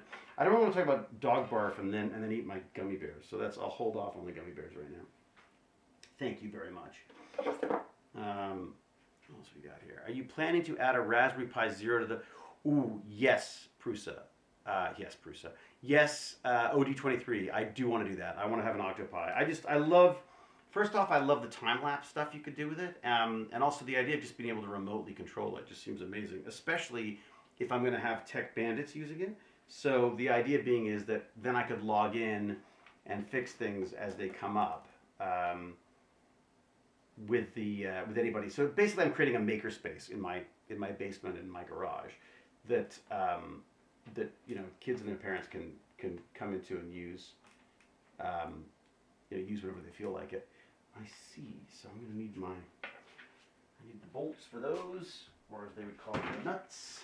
Talking about nuts, he's nuts. So I'm going to put that in there.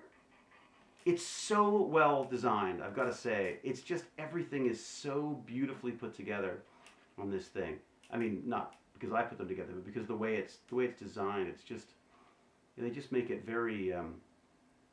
They just make it easy. I mean, the reality is it's probably not for the faint of heart in that it's a lot of machine to screw up if you break it. But at the same time, I have broken parts. On the first one, I broke a part, and because they're 3D printed parts, I sort of kludged it together with the broken part, and then printed a new part, and then replaced it. So it worked really well. And that's sort of part of the fun of these things. Also, the other thing is I'm a big fan of the stories of companies, if that makes sense. Like I feel like companies are almost like people. And I enjoy the genesis stories about how companies are built and who built them and how they came to be and stuff. And Prusa just has a wonderful. I just like his. I like him, and I like his take on the industry and stuff, and his position in the industry is like he's not even like as a manufacturer. He's not a manufacturer. He's an inventor, and a guy who cares a lot about his staff and his company and all that kind of stuff, and 3D printing, of course. So, and he's just a part of the 3D printing community. He's not afraid to be out there, amongst the nerds, which cannot always, imagine is not always comfortable, because you've got people who are invariably there's somebody who's going to have a complaint about something about one of these printers or something, and and he just seems really on top of it. Yeah, hammer it, David. That's the way to go. It says specifically hammer it with the screws. It definitely says that. This is the 3D printed part coming into play. or sometimes they're a little harder to get into place. I don't know who you are, so go away. I love this. I'm my father's son. He never answered the phone. So unless that's the school saying that my son's in trouble, but usually it says that, I think I have it in as like, danger. All right, that does not want to go in there. Why not?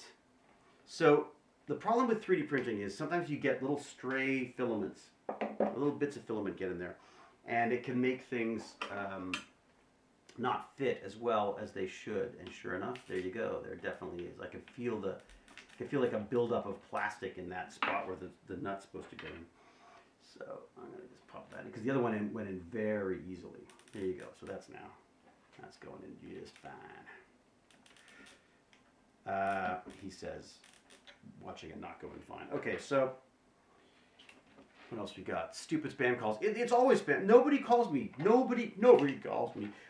You know, the only time I check the phone, even now, they're now doing it they use text now is when I'm working.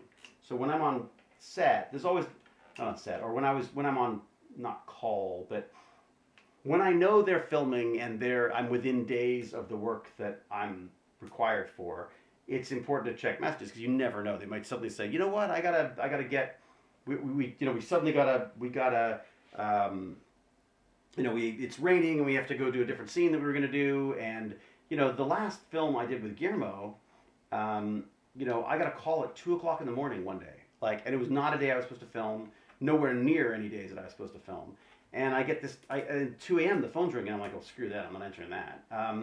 And then it rings a couple of times, and I've got the phone set up so that after a certain hour of the night, if there is multiple phone calls, that it'll ring it through. So luckily it rang through. I answered it, and it was like, oh, you know what? Guillermo's decided to put you in another scene in Shape of Water. Can you be here in 25 minutes? And it's like, what? So, you know, you're hopping in. Luckily they have Uber and stuff. So I hop in Uber and I head off to University of Toronto, Scarborough, which is where we're shooting. And there you go. And then I'm filming all night, but I hadn't planned on it. So I was like falling asleep on set and, you know, did lots of complaining to Guillermo. He doesn't care. I think he finds me mildly amusing. I'm a mildly amusing nerd to him, I think. He enjoys making my life misery, so I think waking me up at 2 a.m. was probably just his way of telling me he loves me. All right, what do we got? I have 3 kids, 2 in elementary school, and that's what I do. I don't answer numbers. I shy now, but always check my voicemail right away. Yes, good point. I should do that, I suppose. I should probably do that.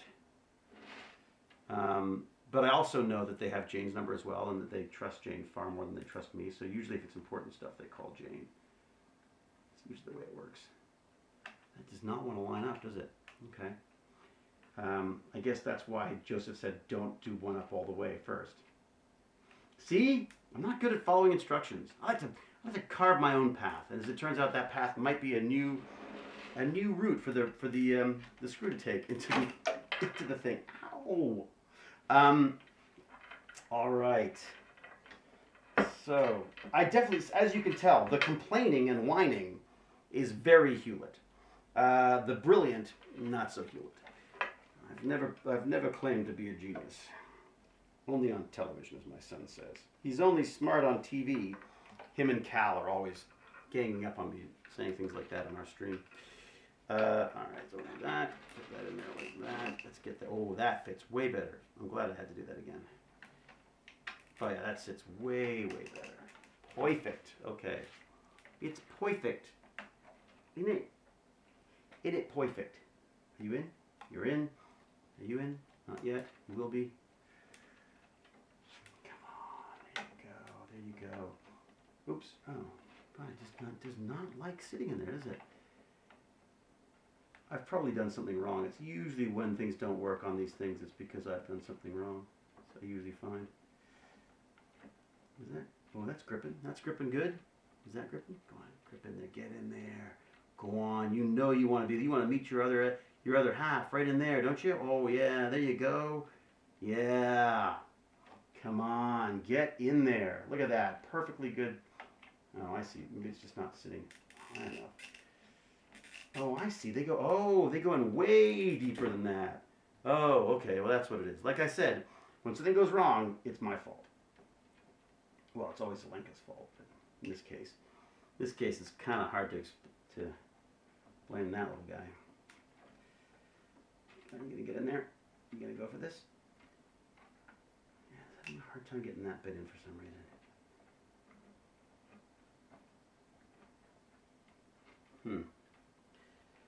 All right.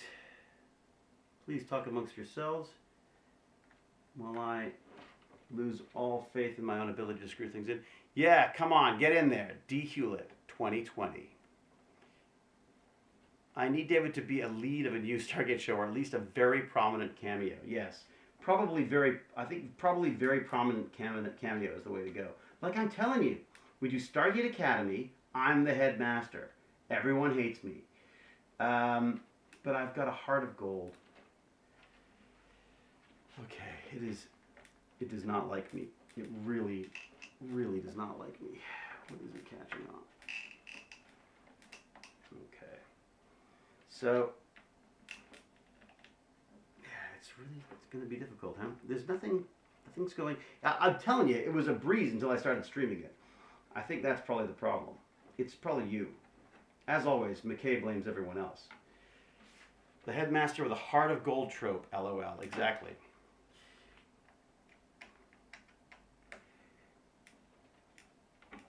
I feel like it should catch.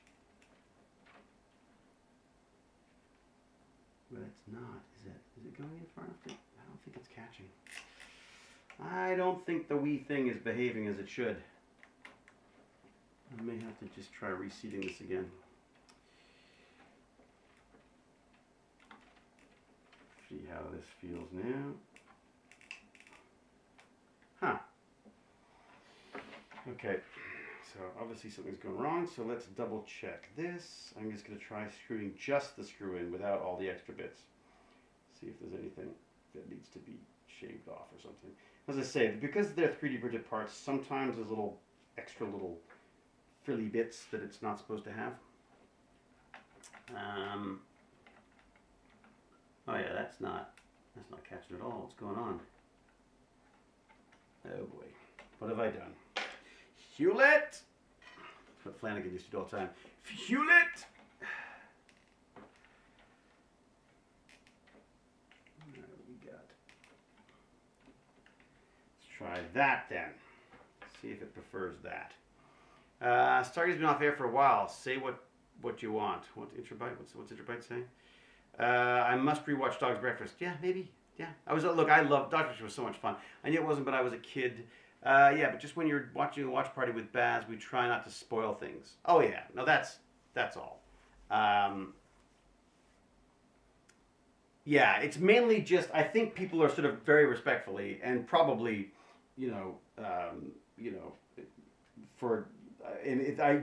probably failing miserably at it to try not to have spoilers for Baz. The reality is Baz probably knows most of these things because I'm sure if the worst spoiler on the planet is my wife Jane, so she's I'm sure told Baz all about the various different things that happen in Stargate. So, which reminds me, I should check and see if she's got back to me about where to do crews, because I know that Ben was looking for that, and then I got completely distracted by the build I'm supposed to be doing. Is that gonna work? Oh come on! It's so beautifully lined up. It's got to work now, right? God, I hope. All I'm gonna say is the reason why I was thinking about getting a PC built for me is because you can see how long it's taking me even just to do this. The weird thing for me is that I'm one of those people who loves to build things and take things apart and see how they work and everything. It doesn't make me good at it. I think it might just be a matter of just holding it in place while I screw it in. Oh yeah. And the other thing I find is my little arthritic hands become, it's much harder to, I find, to to function, to twist things. I always used to find I had little weak fingers, but now that I'm older, I find it's much harder to get in there. No, this is just not, so there's something seriously amiss here, and I must get to the bottom of it, unless I just screw that one in and then hope that that's going to give it enough pressure to do it.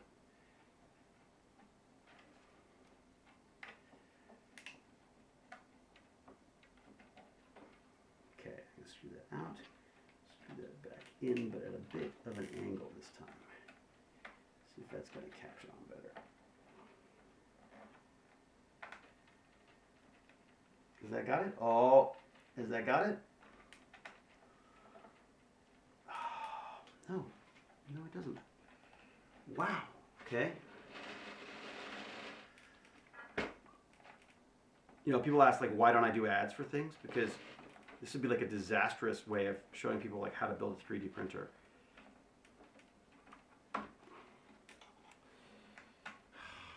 I like the electronics. I just don't like all the stuff that requires any kind of precision on my part. It's possible I have burred the screw. I think that might be the problem. I think I may have, oh, wait a second. Have I just done what I've just told everyone that I was never going to do, which is to make sure I check the size of the screws? Is that the same size screw? Yes, but it looks different. It looks like yeah, I think I may have screwed up the end of it. Yeah, okay. I just realized I can zoom in on what David is doing. You can? How do you do that? Is that thing going to explode when you're done? Yeah, probably. It doesn't sound like it's going to go well. No, I don't think so. One job. Getting a touch of arthritis is what made me feel old, not my physical age. Oh, I know, arthritis is horrible, isn't it? All right, let me just, I think what I'm going to do is just drive the screw in on its own. See why it's not catching. Yeah, that is not catching at all. So why the hell not? I say, why the hell not? Go like this. Okay, let's do that. As long as I know that the screw, I haven't screwed up the screw, which is certainly possible. It's also possible this is one of the screws that I had already screwed up and that I've, yeah, I don't, is that it? All right. Okay, so the problem was twofold. One, it wasn't quite lined up. Man, they really have to be really far in there, and of course, which is probably again why Prusa suggests that you do things like press them down with the Allen key that he's giving you. All right. Isn't this exciting? Watch Mckay screw this up. I was going to say he's too arrogant. What? He'd make them all cry. I just can't imagine Mckay having the patience needed for teaching students. Exactly. That's why he gets put in administration. See? I unscrewed the screw. See? I've saved the day. Yay! It's like the other day, like when I changed the name on the stream, and that screwed everything up for Cal, which I'm glad actually, because frankly, she'd already named the stream Stinky Old Dinosaur or something. So so she deserved whatever she got. But the thing about the stream was I changed the name, and then of course the Zelenka bot wasn't working. Our night bot wasn't working. So and I immediately blamed. I was like, "Oh, what did you do?" Because you knew it wasn't me, because I never touch any of that stuff. But of course, I was absolutely entirely responsible for screwing it up.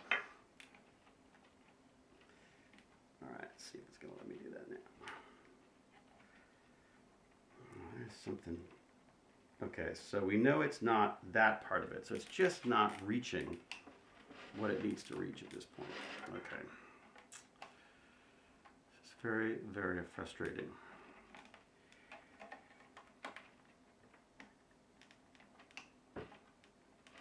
So if it's not that part, it's going to be the top part. Hey, look at that. You whine and complain long enough. Now watch this one not go in. No, see the other one? First go, no problem. He says until he gets into problems. Yeah, there you go. Okay, so it's just a matter of lining up those damn bolts, which is very fiddly business for an old man's fingers. Unlike the Mckay, the 10,000-year-old Mckay, basically. All right. I'm a smelly dinosaur and noodles is the best. Yeah, doesn't really say much about the session as putting together a 3D printer kit. That's a good point. Good point. I guess that's the default that our lovely little Cal has put together for us. Okay, what else is up? What else is new? Okay, important. What now? Connecting the filament sensor cable properly is crucial. I've had a few crucials. If you don't follow the instructions properly, you will burn the sensor. Don't connect the cable now. Wait for the next step. Exclamation mark, exclamation mark, exclamation mark. Do you think he's serious? To ensure the cable is connected properly, we are introducing a new part called the plug aligner, which is now distributed with all Mk3S printers leaving the factory. In case the plug aligner falls out during transport, gently push it back in. The notch should be oriented like the pitcher. All right. There it is. I see it. Gently orientated, looks like that. Okay, very good. In case there are 2 rows of pins on the connector. Just checking. Yep.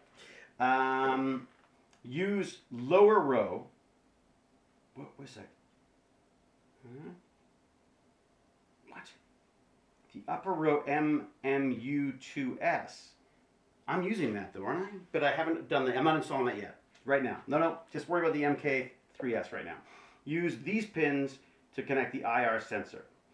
STL file for the plug aligner is available. So there you go. So you could print out the part if you need to print out the part. I don't know exactly how that works. Okay, so here we go. Which one goes where? So, how do I know which one to put on? Oh, not those. Wrong ones. Okay, all right. So, upper row, bottom row. Okay, connect the remaining cables from the extruder. There's nothing else I'm supposed to have plugged in? Red and black. There's a red and black one. There you go. Look at that. That is the fan. That is the... Don't know what that says. That is some kind of giant power thing that looks like it should be connected better than it is. I'm sure I forgot. This is where I find out I've forgotten to do things. I'm sure I forgot to do some things. Okay, so we like the look of the... What do we like for that one? We like the red cable pair. Connect the remaining cables from the extruder. Yep, so there you go. We got a nice extruder heater, red cable pair. Oh, that's this one. Okay, where's that going? I think that's the big honking great one we're talking about here. That's going on there. Okay, all right, very good. I can do that. Can I? Where's that going? Oh, right. I see. That's why we have the cables out of the way, you see. So that we can get in there and do things like put that in. Which way is that going in? I think that's going over there. Ah, it's going in like that. Okay, so how does that connect? Up and down, I see. Okay. Up and down. I'm guessing it's not going to let me put it in the wrong way.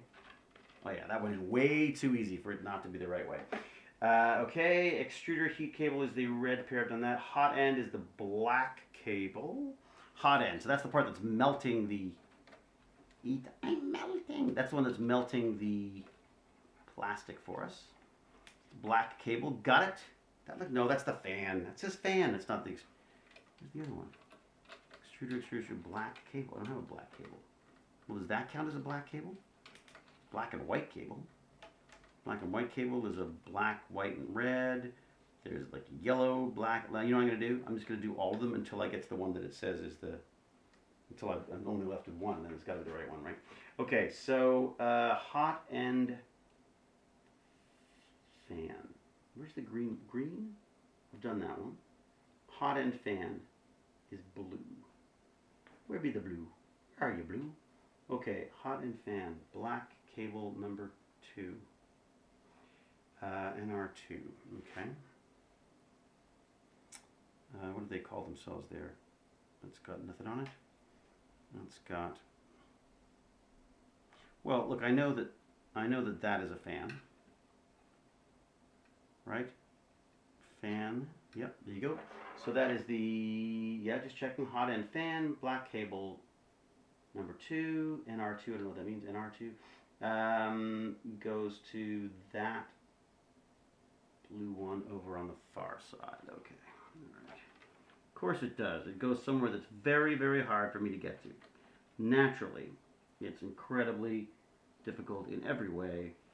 Let's try this. You sort of don't want to get the cabling wrong because I feel like that could go really badly for burning out the boards and things. Although, as I say, I have a feeling that my Prusa friends will help me if there's if I screw things up. I'm not sure they'll buy me new parts, but they'll. Is that going to go in? Is that going as easily as the other one? No. So what if I go the other way? I'm going to go. I feel that the feeling of it going in easily is probably more important than. Okay, is it? Sure I'm aligned properly. I don't think that's the way to go.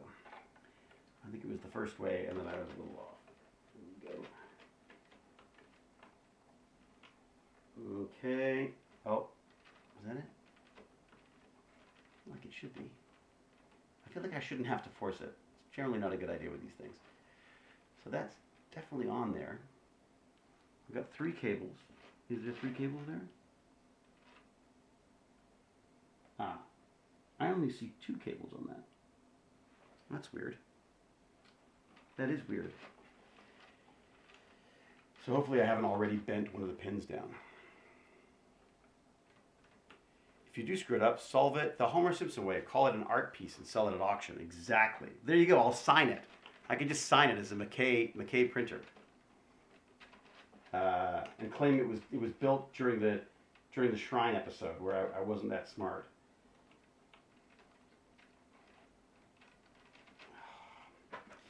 All right, I'm doing this. Yeah, I'm gonna tilt it on its little side like that. Very, very carefully.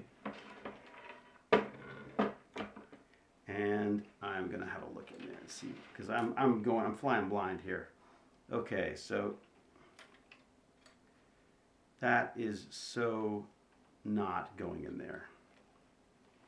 Is that really the wrong one? Is there another black cable that I've got the wrong one on? Okay, that is definitely, let's have a look. Look in there. Okay, so the last one, and they said black cable.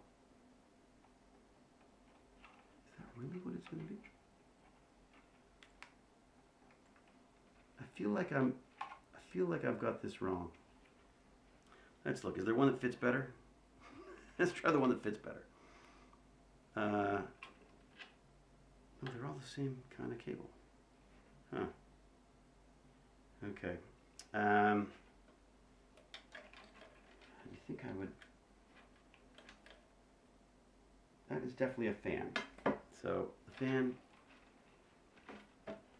is definitely. But there's no 2. Oh, there is. There is 3. Look at that. Okay.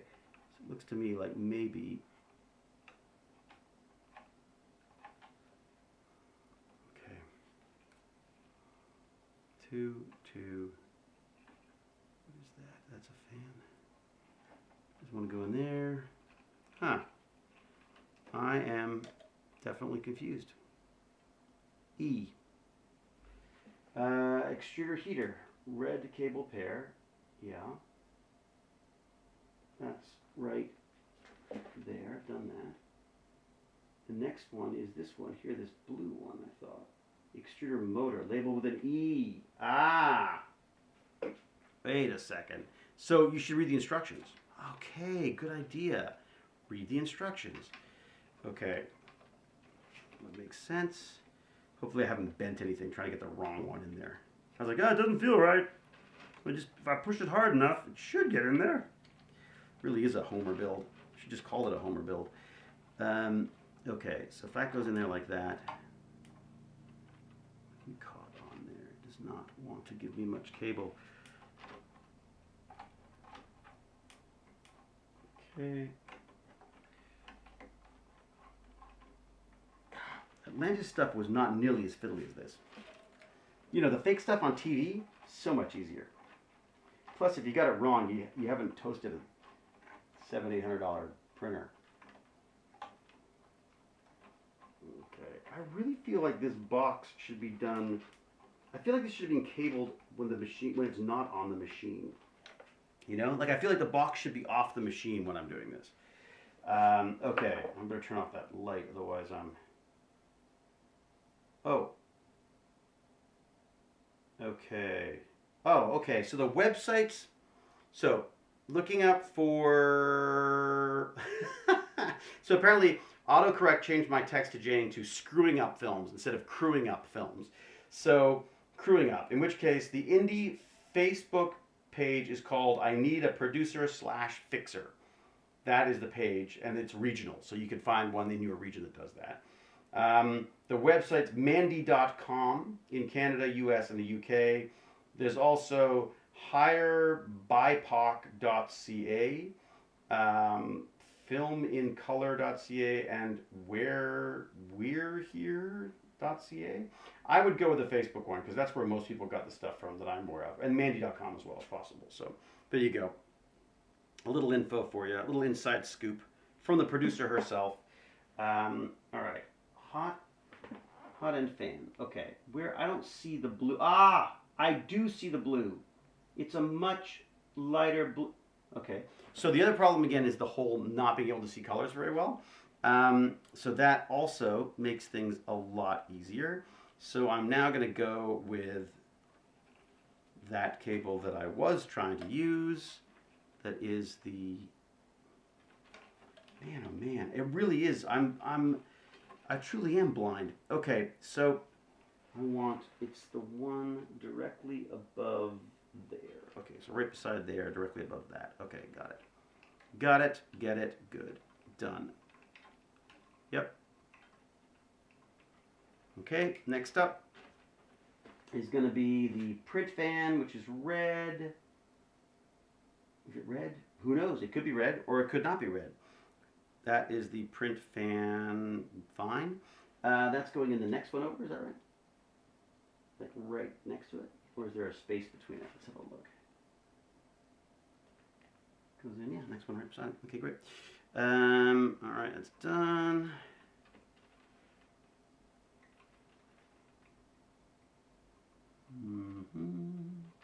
It's funny, you know, I wasn't going to stream these because I thought it could be so incredibly dull. Peas and carrots, peas and carrots, peas and carrots. What do you need, Lady Shelley? Chase Masterson, lead on Deep Space Nine, has a funny story of how the cast was running around at the end taking things out of trash cans. Charity auctions, anyone? I'm amazed that, you know, they got it together so quickly on the show. The producers were in there so quickly, and the production managers and stuff, I guess. They were... I mean, they had our stuff on auction like before we would even finish. Like they're like pulling chairs out from underneath me, basically. You know, I collect shooting scripts. They can be so hard to find. I have a bunch of shooting scripts, JC Crypts, but I sort of keep them for Baz because I figure they might be of some use to him later on. But I have a bunch of the shooting scripts from the Atlantis days. All the different colors and all that kind of stuff. Not all the scripts. I didn't keep all of them. I would just keep them every so often. I mean, looking back, I should have kept them all. I think McGillian kept all of them. The guy's like meticulous about that. Everything I show up at, he's always got something to auction off that way. IR sensor with two facing wires. Use the bottom row. Got it. IR sensor is going to be multiple, and it's got to be white on the left. Okay, so... bottom row, white on the left. Let's do that. Yay! Okay. Now, generally you're not supposed to have extra cables, I'm guessing. So there's two I've missed. What else we got? Hot end black, number 2. I believe I've done that. Hot end black, number 2. I believe that is already in there. But that was black too, wasn't it? Hot end fan, black cable, and R2. And that, I feel like that should be that one. I don't think that's the right one. I like to feel, I'm making an executive decision here. I think that this one should be, I think this one should be in there. I've decided. I think this one works better this way. Huh. Well, that's interesting. It can't, so obviously it doesn't work better because it doesn't fit. Okay, so where's the next one then? What else? What do you got for me? Come on, let's go. That one, oh, right up the side there. There's a purple, blue. There you go. That's the one. That's going right up the side here. I'm guessing that one. That's about right. Yes, bingo. Okay. Always double check. That's, I get Baz. I'm always telling Baz, just go back and check it one last time. Always check it one last time. It's amazing what you find when you do that. This is the something. Well, it just says MKS3. Okay, right. Last one, red and black. Where's the red and black one? I don't see a red and black one. Missing one? Is there one missed? Red and black one. Red and black. I don't see a red and black one. Well, it could go anywhere, frankly, at this point. Are there any ones that don't need to be, that aren't plugged in yet? Just want to make sure. Check the electronics. All right, I'm checking. I'll be checking. Those two. Z-axis motors. Power and panic. Power and panic. I love that. P90 probe. Raspberry Pi header. Cool. It's got all the parts labeled too. That's really neat.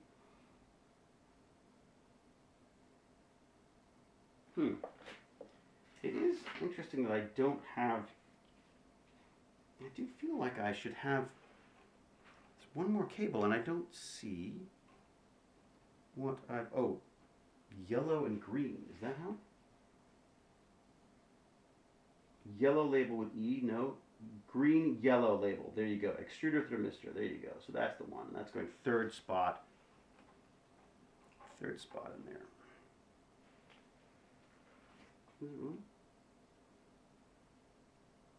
that empty, that one? Third spot in there. Okay. Right. So third spot in there. And then what's that first one in there? First one in there is black. I mean, it looks to me like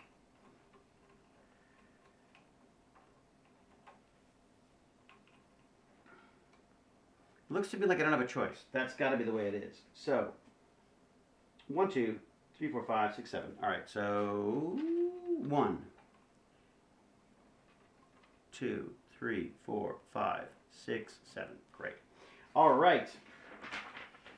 I have to check the forecast. Heading back to the cabin Thursday or Friday. What's supposed to happen Friday? I think I have a script for the original Stargate movie kicking around somewhere. Wow, that would be cool to have, wouldn't it? Still cool. In my collection, I like to play the game of Guess That Drink Stain. It's always coffee. Sorry, J. Cripps, just to ruin it for you, it's always coffee. So, LCD 1, LCD 2, those go in here. And where are they coming up from, by the way? Coming in from the side. LCD 1, LCD 2, where are you? So, do we have a label on it? 1, 2, look at that. They're so good. They label everything. Okay, LCD 1 is on the far side. Okay, so that's the nearest one to me.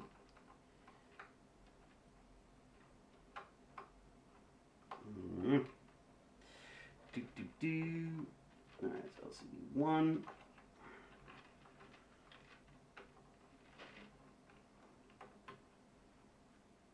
What am I doing wrong here? Oh, I see, right. LCD 1. There's 1, and then LCD 2. I know because they put 2 little stripes on it, showing me that it's 2. Okay, check your electronics. Done. Make sure once more the filament sensor is connected to all pins. Filament sensor cable is connected to all pins. Oh, all right. Filament sensor. Is it connected to all the pins? 1, 2, 3. It's connected to all of those pins. Yes. Okay. Because it could permanently damage it. Then I've got a giant M40 screw to close the entry door. Oh my God. Good luck. Good luck. Look at those cables. Look Look at the cable spilling out of this. Ruby K used add permitted term crazy lady Reeves. You know, he is near the end of that instruction manual. That's very true. I spent all day with the crazy lady. She drives me crazy and complains about the littlest wrong move. Really? That's fantastic. Any picture of TV history and have a hold? Yes. Loving the replica 4th Doctor scarf. Ever thought of cosplaying? My life is cosplaying. I get paid to cosplay. It's a beautiful thing about being an actor, right? Wait, why did my message send again? Uh-oh, Sci-Fi Sadie sending messages many times. Look out. Cal will ban you so fast. Okay. So, so my cable management would say just shove everything in there as much close as possible and then shut the door. That's basically, that would be my cable management. So let's just see if it'll let me do that. Take this, close the door. Oh, look at that. The door just closes beautifully. And just close the door. Yeah, no, it's great. It fits perfectly. Except all these cables that are sticking out of the side here. So that goes there, that goes there. What the heck? Where does that go? That is that really not gonna, is that really going down the bottom there? All right, let's see what happens. Those are going over here, these are going over here. If I close, just shut the door quickly, I should be okay. Oh, poor Prusa. He would probably like,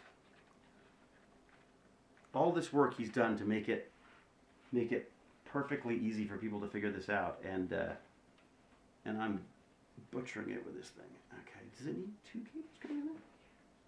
Only 1 cable coming in that side. Are there 2 cables coming out of the top, perhaps? I'm just wondering if there's maybe I've missed a cable. No, just 1. 1, 2. There you go. Nothing's coming in there. Yeah, no, that's fine. So, that is odd.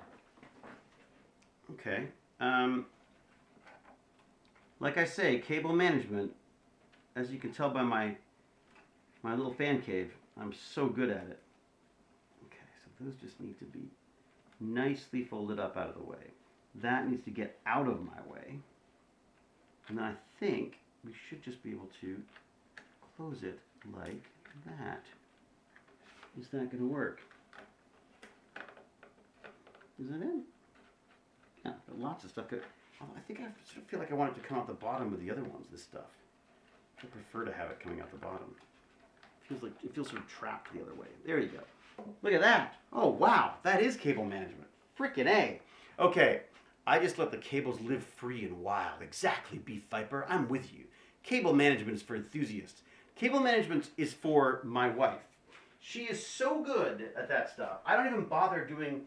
I literally, when it comes to like setting up stereos and stuff, I put them together to see if they work. And if they work, I go, great. And then I hand them over to Jane to cable them. But the reality is, I'm just, as much as I love this kind of thing, putting together stereos, TV stuff drives me insane. Never get it right. What am I looking for? An M30? What did we say that was going to screw all this together? I was going to bolt this together with a M40. M40 is the really long one, isn't it? M40. So that's 20. That's got to be an M40. But let's double check just to make sure. M40s. Where are you? M40. Lining it up. That's the other thing on these. So Prusa does this great thing where on the bags there's a life-size printout of the various different screws. So someone like me who's so spatially challenged can line them up and go, yep, oh, oops. And then I'm going to close the Einstein door. There we go. Okay, okay. Everybody's happy. Everybody's contently tucked away in there. Very good. Now what do? They want it to go... What? Okay, so it's going to come through here. Where's the hole? Oh, tell me I haven't put this on backwards. OMG. No freaking way. Oh, no. Okay, no, fine. Okay. There's the bolt goes in there. What's it connecting to, though? Is there a... Nothing? Is it just going to be a piece of... It's just plastic? It's just screwing into the plastic? It makes me so nervous. I like it when there's little bolts there. Okay. I prefer the little bolts there because I feel like I could really, put it in there properly. Make sure node wire is pinched. Yes. Yes. Very good, Joseph. Very good. Good evening, everyone. Oh, wow. Are the chevrons locking? The chevrons are like basically stuck at this point because there's, you know. Look at that. Okay. You've assembled the feet in the second chapter. You can skip this step. What? I already did that. Did it. Prepare the following. A center part and side arms times 2. That's the spool holder. Oh, we are so close. For the following step, please prepare center part 1 and the 2 side arms. I'll put them together. Don't use excessive force. Impossible. I don't have the strength. Or you might damage the spool holder locking system. Place all 3 parts in front of you. Note both arms are identical. Make sure the C-shaped part, which will snap onto the printer's frame, is facing towards you. Yes? Take the arm on the right. It's my arm on the right. Insert it gently in the main part now, yes. Main part, and start to rotate clockwise. All right, away from you. Thank you, just because I didn't know that. It should take about half a turn to lock the part into place. Okay, ready? Ready? Oh, that's locked. That's great. Okay, take the arm on the left side. Yep. And turn and rotate anti-clockwise. The anti-clockwise. There you go. That's locked in place. The assembly requires a very small force torque. If you experience issues, please check the first locking mechanism for obstacles. Okay. I take that. I know how this works. To properly mount the spool, I've done this before. This one clips on here and then just snaps. Oh, maybe not. This is right. No, maybe it's different than the last one. To properly mount the spool holder, let the tooth sit on the frame in the middle and then press in the direction of the arrows. Yes? Which way is it supposed to lean forward, though? It's supposed to lean forward to... Which way is it leaning? Is it forward towards the... Wait a second. Towards the back? Towards the front? So that it should lean towards this bit. Yeah, so there you go. So I'm going to do that. There you go. Done. Okay. I'm excited. Congratulations. You have just assembled the original Prusa i3 Mckay 3S 3D printer. Dun, dun, dun. Yay! Oh my God, that's great. That means I get to eat all the jelly babies, right? Pre-flight check. Ensure the printer is turned on and not plugged in. While moving the extruder, the X-axis motor works as a generator. You will create a small amount of electricity and the LCD might flicker. Move with the extruder reasonably slowly. And in the future, always use the printer's controls. Very good. Move the extruder manually all the way to the left. Do you want to do this now? Or should we talk for a bit? I feel like I've done this, and then I'm going to do... Well, it's sort of fun to get it working. But then if it doesn't work, it'll be really boring for everybody, won't it? So I'm moving it very slowly without generating any kind of a current. Moving it to the left, which means I've got to be facing it. And move it all the way to the left. Very gently, because you don't want to create any...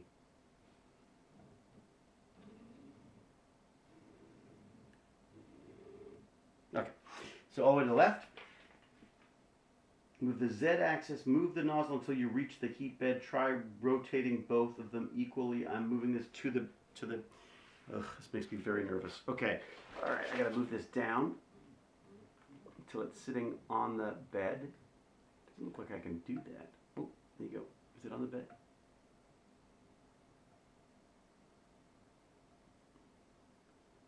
Yeah, it's on the bed. Okay. Check again from a different angle. The nozzle is touching slightly the heat bed. Don't bend the heat. How can I bend the heat bed? Jeez, I don't even know. See, that makes me nervous. I don't know. Is it bending the heat bed? Oh, it is, you know. Look at that. It did. It seemed to flex a bit when I... Okay, that's on. I want to just keep going up until I don't need to... There you go.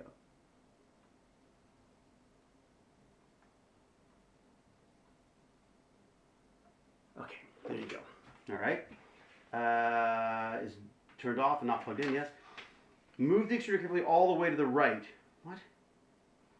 I just moved it all the way to the left. All right. Very carefully moving it all the way to the right. Make sure it's not scratching the... What? Don't scratch the surface. No, of course I don't want to scratch the surface. Why would I? Well, I better not be scratching the surface. Okay. All the way to the right. Yep. Now what do I do? You can lower the nozzle height by rotating. Make sure the nozzle is not scratching the surface, right, during the movement. If it does, rise, yes. If an adjustment is needed, you can lower the nozzle height by rotating, yeah. Okay, make sure the extruder is kept over the right, yeah. Move the extruder to the center. Really? Okay, moving all the way to the center. Okay, move to the center.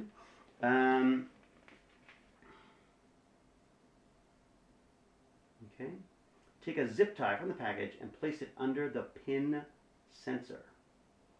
Use the middle part of the tie, not the tip. Release the screw holding pin and gently press it against the zip tie. Okay. Here's my zip tie. It's in the middle of a zip tie. And I'm putting that under here. And I'm gently lowering it until I'm assuming it hits the... Oh, shoot. Yeah, let's hit it. That hit it pretty good. Yeah.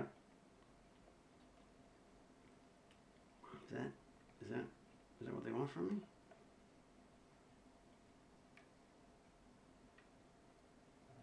Oh, did that do it? All right, I think that's, I feel like that is, yeah, it's definitely on that. Okay, all right. Release the screw, holding the pin, and gently press it against the zip tie. Yeah. Oh, that screw. Yoinks. Okay, so, all right, so I'm going to undo this screw here. Oh, I didn't do the screw up, that's right. That was one of those previous ones. So it's gently sitting against there, and then screw it back up. Tighten it. Yep, tightening, tightening. Do not use glue. Okay, good, I had no intention of it. Correct height of the pin sensor compared to the nozzle should be similar to the last picture. Look about right? Yeah. Okay. There you go. Please watch our new user guide before printing. Woo, woo. Okay, I'm yours. You know what? I'm going to take a quick break. I'm going to pee, I'm going to grab a coffee, and then we'll come and we'll have a proper chat, shall we? Thank you for humoring me through that. Why don't we just leave this for you to look at while we're waiting. I'll do this. There you go. So there you go. That's where I'll be. I'll be back in a second. I'm just going to heat my coffee, have a pee, and we'll come back and do some serious chitty-chatting. All right.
gorgeous. See you in a bit. And go chat with my internet friends. Okay. I'll be back. And I am. Let me do this. Get that camera. Oh, you don't want to be that close. You do not want to be that close to me. Trust me. Okay, so there's that. I gotta move the microphone around. Pardon the noises. I know Cal loves that noise. Behave, everybody. What's that?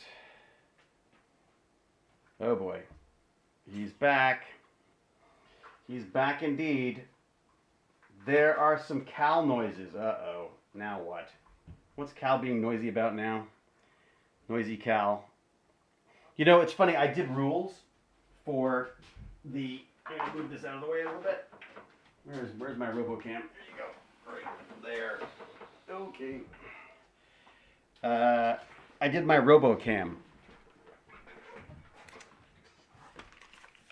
Alright, there you go.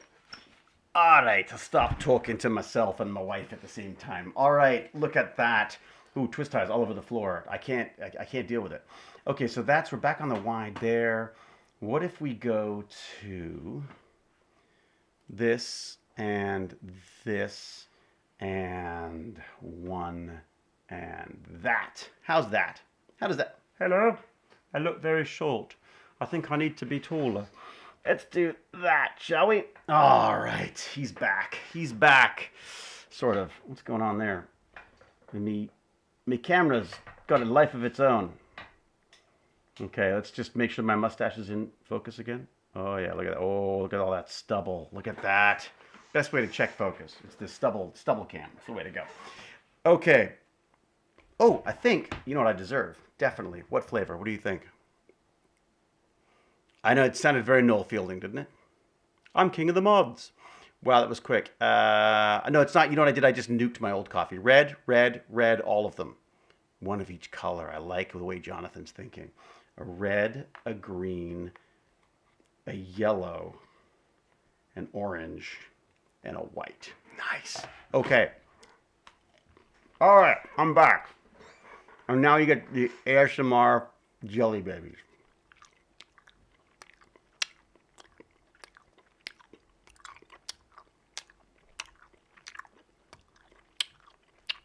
How's that? Here comes the sugar rush. Woohoo! Pac-Mom, what's wrong? Pac-Mom does not like the... Pac-Mom, for someone who works in people's mouths all the time, I'm amazed that you have such a problem with the whole mouth noises thing. Boy, you know, it's very hard to eat these and speak at the same time. All right, Cal just woke up. That's great. Cal, why are you here? I ask myself that question all the time. Did you notice I was playing with the rules? So, I went on the Twitch stream yesterday, and I realized it still had my son's very cute little description of the thing. And as much as I didn't want to change it, I thought, you know what? He wants his own channel. He should be able to use his own words. So, use your words, son. So, I was trying to create a list of rules, which I don't even know if I saved them. I probably didn't even finish saving them. I've been so tired of late. Because I'm just not sleeping. It's the weirdest thing. Okay, that's the old channel. One day it will stop autofilling the old channel and start autofilling the new channel. Okay. Can you still hear me eating the gummy bears?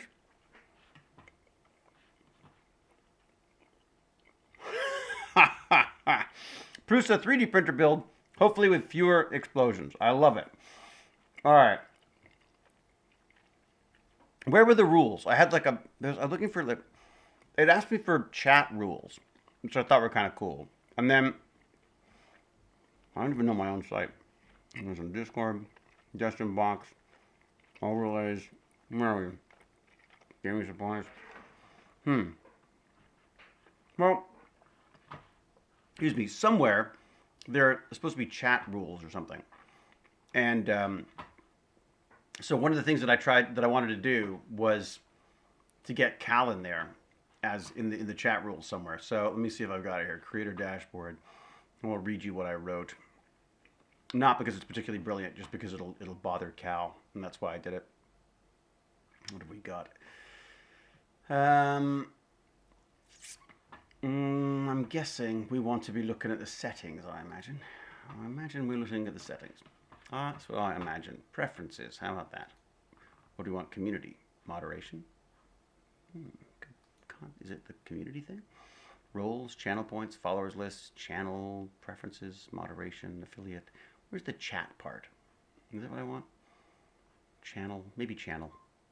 Channel preferences, look at that. There you go. Is that what it is? Is that where I found it? I thought I was searching around looking for stuff. No, don't see it. But basically, so the rules were all like, think before you speak and, respect and all that kind of stuff. And then eventually I ended up with, just, it just said Cal's always right. Basically, that's how I ended the rules of the site. Okay, driving advice for people with ADHD. Don't drive. I suck at it. I drive as little as possible. Actually, I just don't. I don't enjoy driving. I get very very anxious because I can't keep track of things, and I don't think I'm a particularly good driver. I think I can be when I'm very very focused, but definitely there are days that I shouldn't drive. Like I just feel like I just don't have the focus for it. I found motorcycles were great because they just force you to focus. Coffee, the elixir of life. So basically, I don't drive unless I absolutely have to. I prefer, like, generally, if there's a driving situation, I will say Jane. I will assume Jane wants to drive because she does like driving very much. She likes driving way too fast. I get very nervous in the passenger seat beside her, but I let her drive, and then if she says, you know what, I really don't feel like it or whatever, that's when I'll step in, and I'm usually fine for that. Yes, it's interesting, Ruby K. ADHD is very good for you. I do not fixate. I definitely don't fixate, but I also find I don't like driving with lots of people in the car, and if people are talking at the same time, I get very confused, and music and stuff. So there's been a few drives. We did a lot of driving in New Zealand when we went to visit, and that was lovely. A little bit of driving there was great. Advice for people with anxiety. Well, there's always medication. That helps. Exercise is very good for anxiety, I find. What else? I mean, my anxiety is interesting because I see it now so much more than I used to.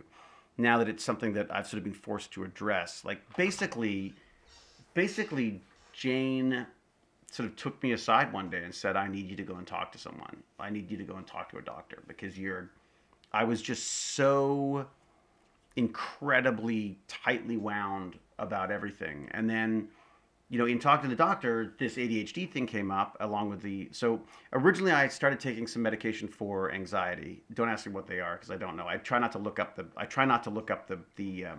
I almost don't want to know, if that makes sense. Because if I know of any of the side effects, I'll immediately assume I've got them. So originally I was given some medication for that.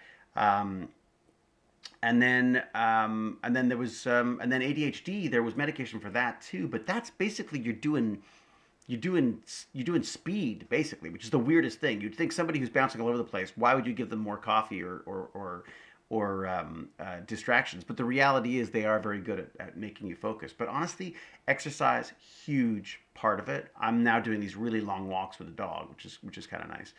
I should probably get back on the elliptical, and I'm also food. Food makes a big difference as well. I should not drink as much coffee as I do because I know that doesn't help with anxiety. So I'm the main driver. Me and my ADHD really dislike not being in control.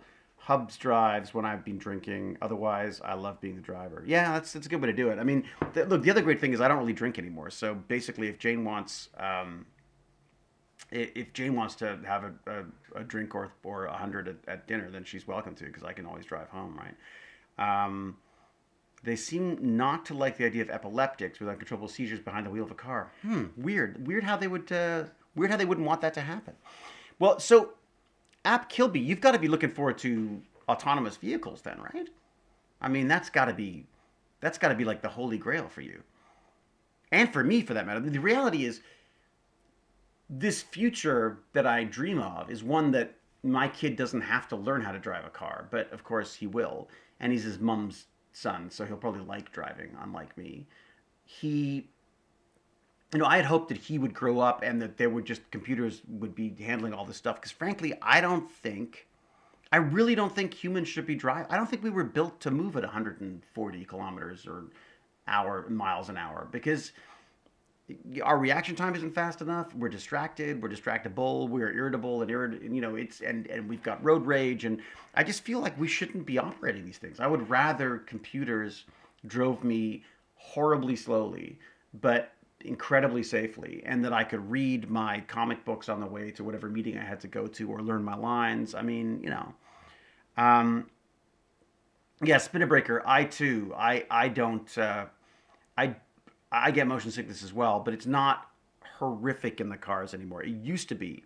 The weird thing is, and I don't know if this is a COVID related thing, but for the last 6 months or so, like since we've been pent up inside, although obviously I've been going to do filming and stuff, so I'm not exactly pent up, but um, I've got a kind of a very slight vertigo, like a very slight issue with my balance and stuff, which I don't understand at all.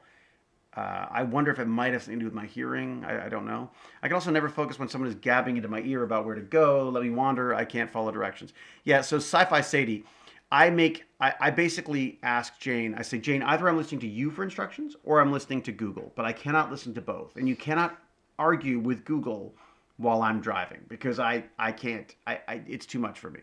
So, sunshine lovely. Today I am listening to David and laughing. Oh, good.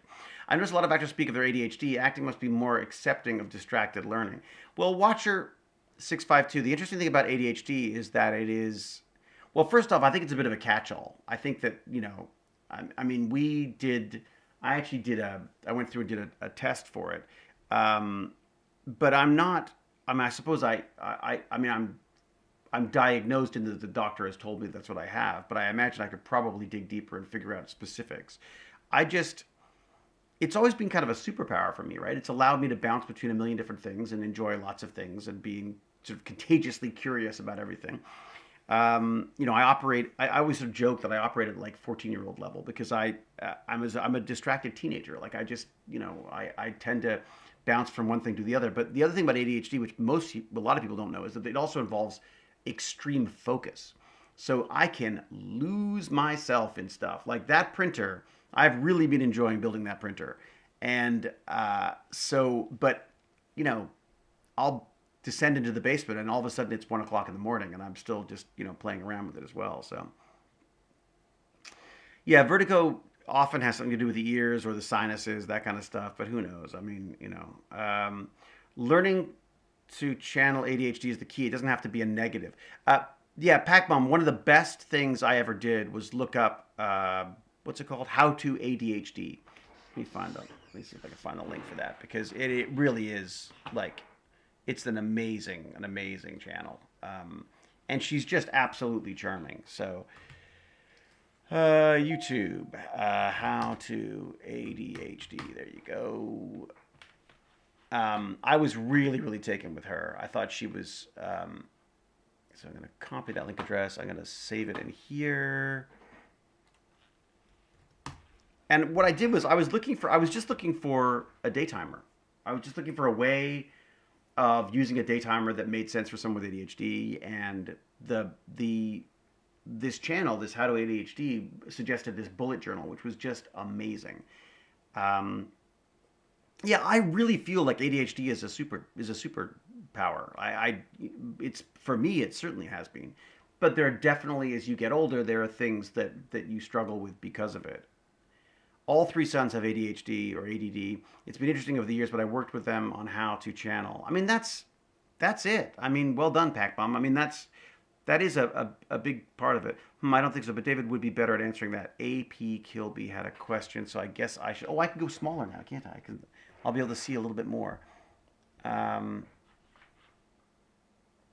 May I ask, can I upgrade my Patreon without taking one of the other tier plays, as the next tier has restricted numbers? These are restricted numbers? May I ask, can I upgrade my Patreon without taking one of the other tier plays?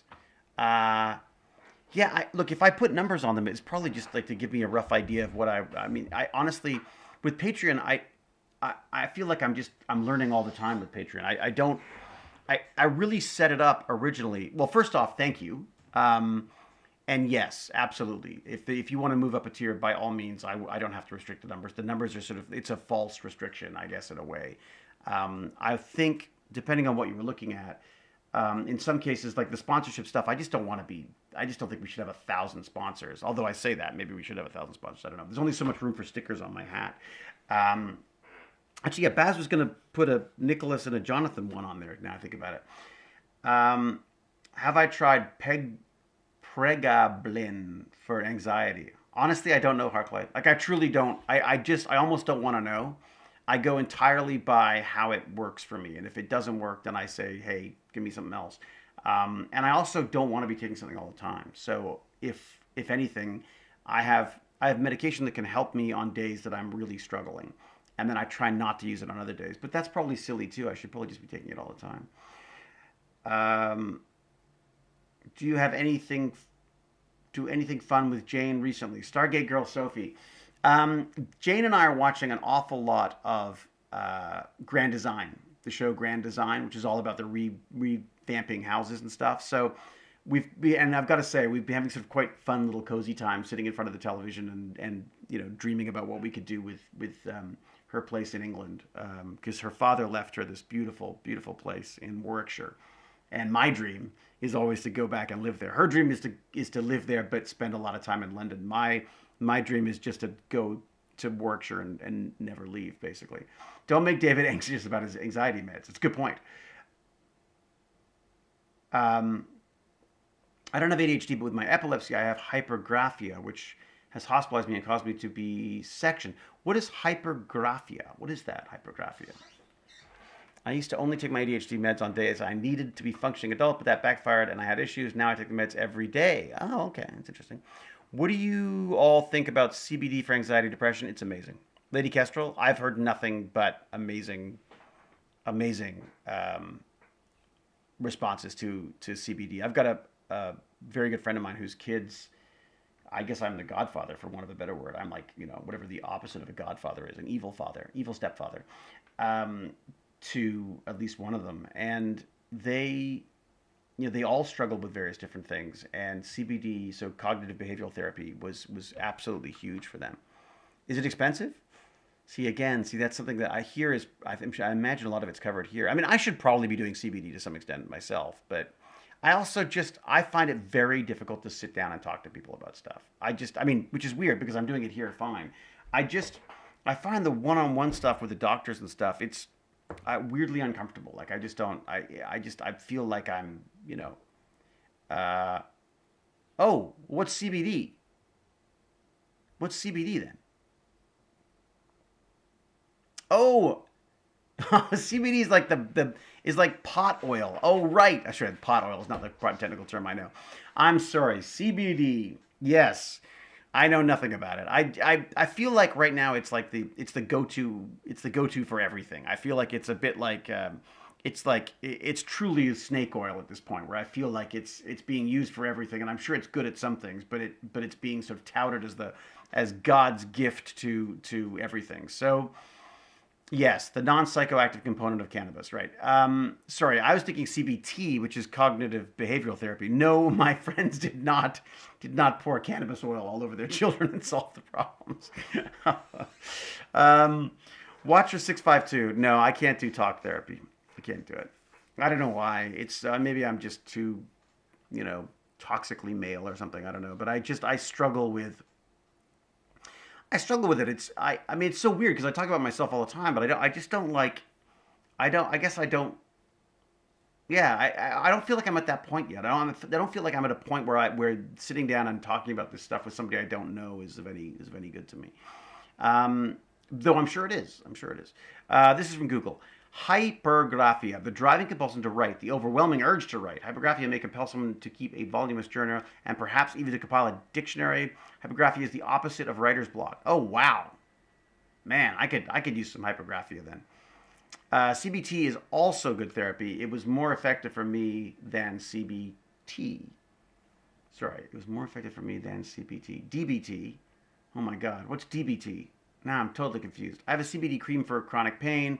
Usually helps, but I have other creams that's more effective that doesn't have CBD.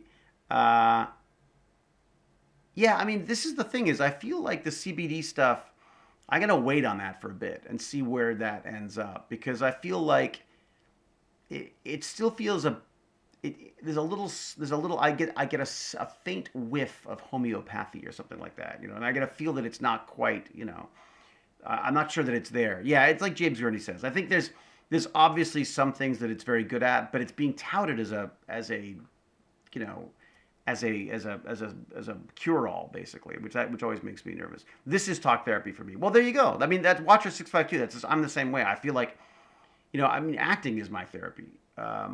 This is I guess my own way of therapy. I really enjoyed the burn and learns that I was doing, but honestly, I just don't have the energy when I'm walking the dog for 2 hours at night or whatever it is, or um,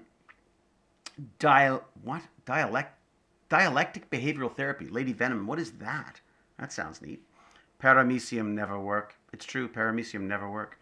Um, Cure all, exactly. Panaceum, even silly autocorrect. Auto erect. Oh my God. You really are having a fun time with autocorrect today, James Gurney. He's auto erect. Clearly, you've never had a dose of Cal. Lady Kestrel, no medicine is. What? No medicine is a cure all. Well, but that's it. I mean, medicine.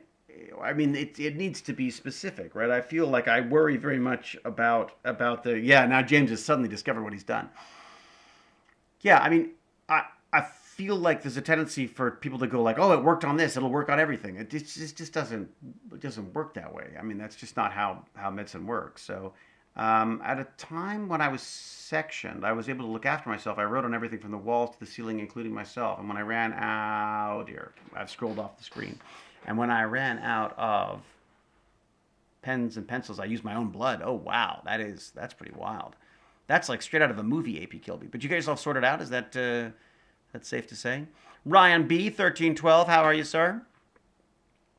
Do I play any musical instruments? No, Invisible Dimensions. I used to be a drummer years and years ago. I loved that. I don't really consider that a musical instrument, though. Really, I feel that's the rhythm is a whole different thing. I Yeah, so I haven't drummed for years. I thought Baz was going to get into it for a while there, but he didn't. I have been given a guitar, which I every so often pick up. But the problem with guitar is it's all that hippie music that I don't like. It's all that 60s and 70s crap. So I never want to play anything on the guitar. So maybe that's part of it. All the easy songs there are to do are always like, and the cats and the cradle and the silver spoon.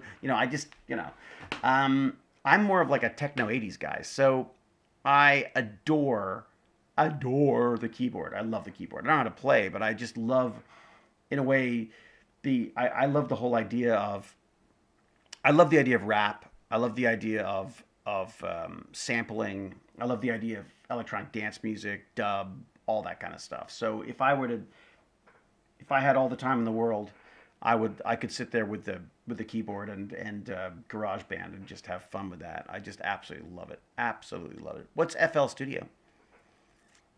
DBT is new. It's kind of like CBT, but a methodical approach to analyzing daily situations, learning to reframe thoughts, use different words, more gentle words, etc. It's repetition that you write out on something that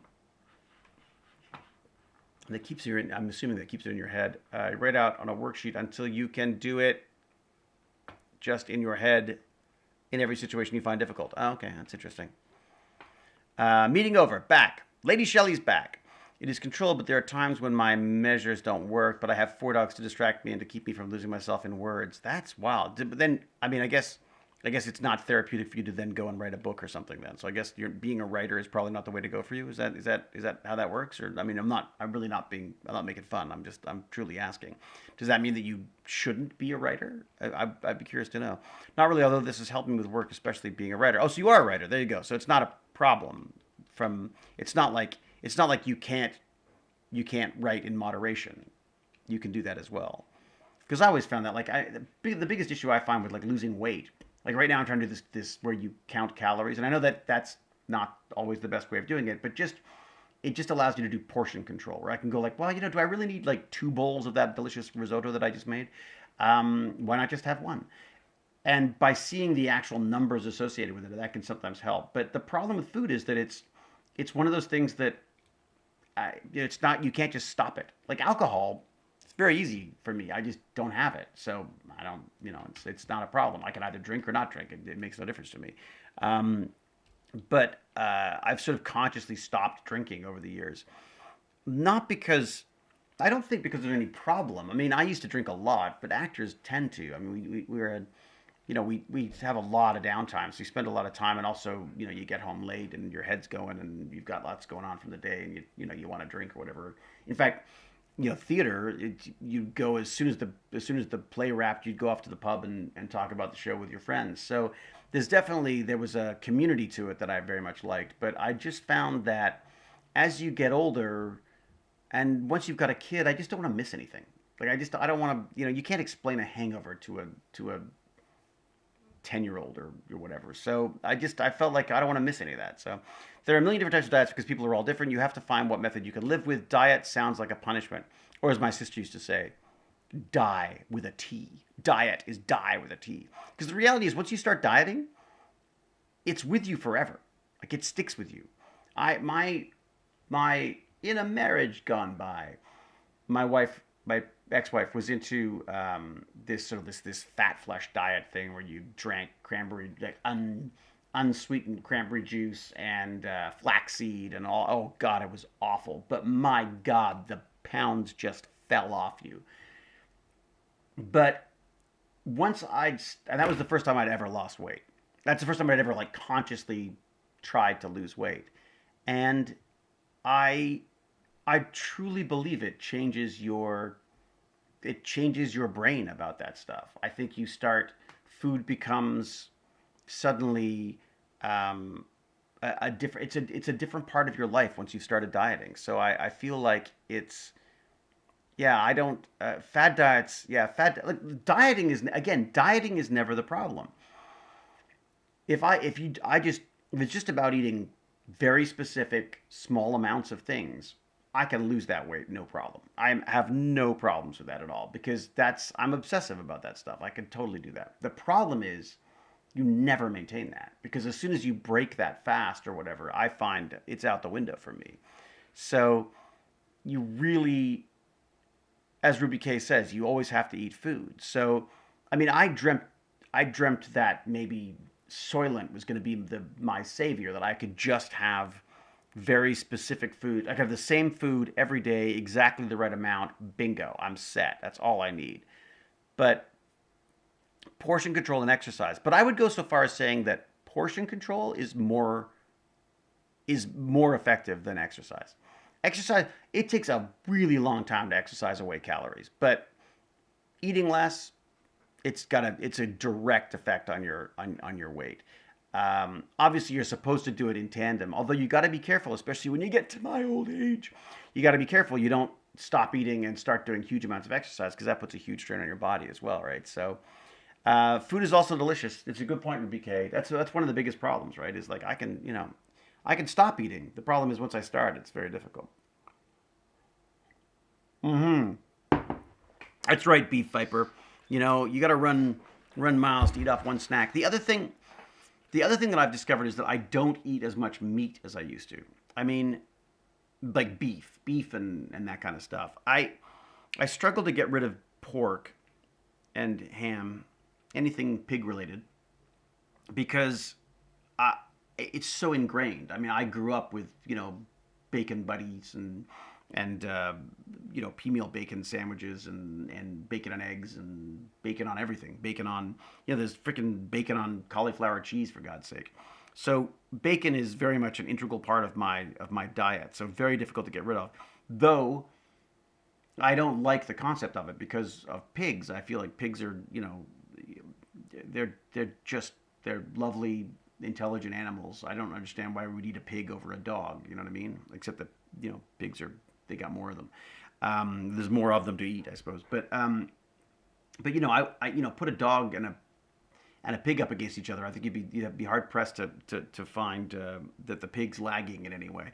If anything, I'd say the dogs are usually a bit slower. But so I don't love the idea of that. Like I don't eat octopus anymore.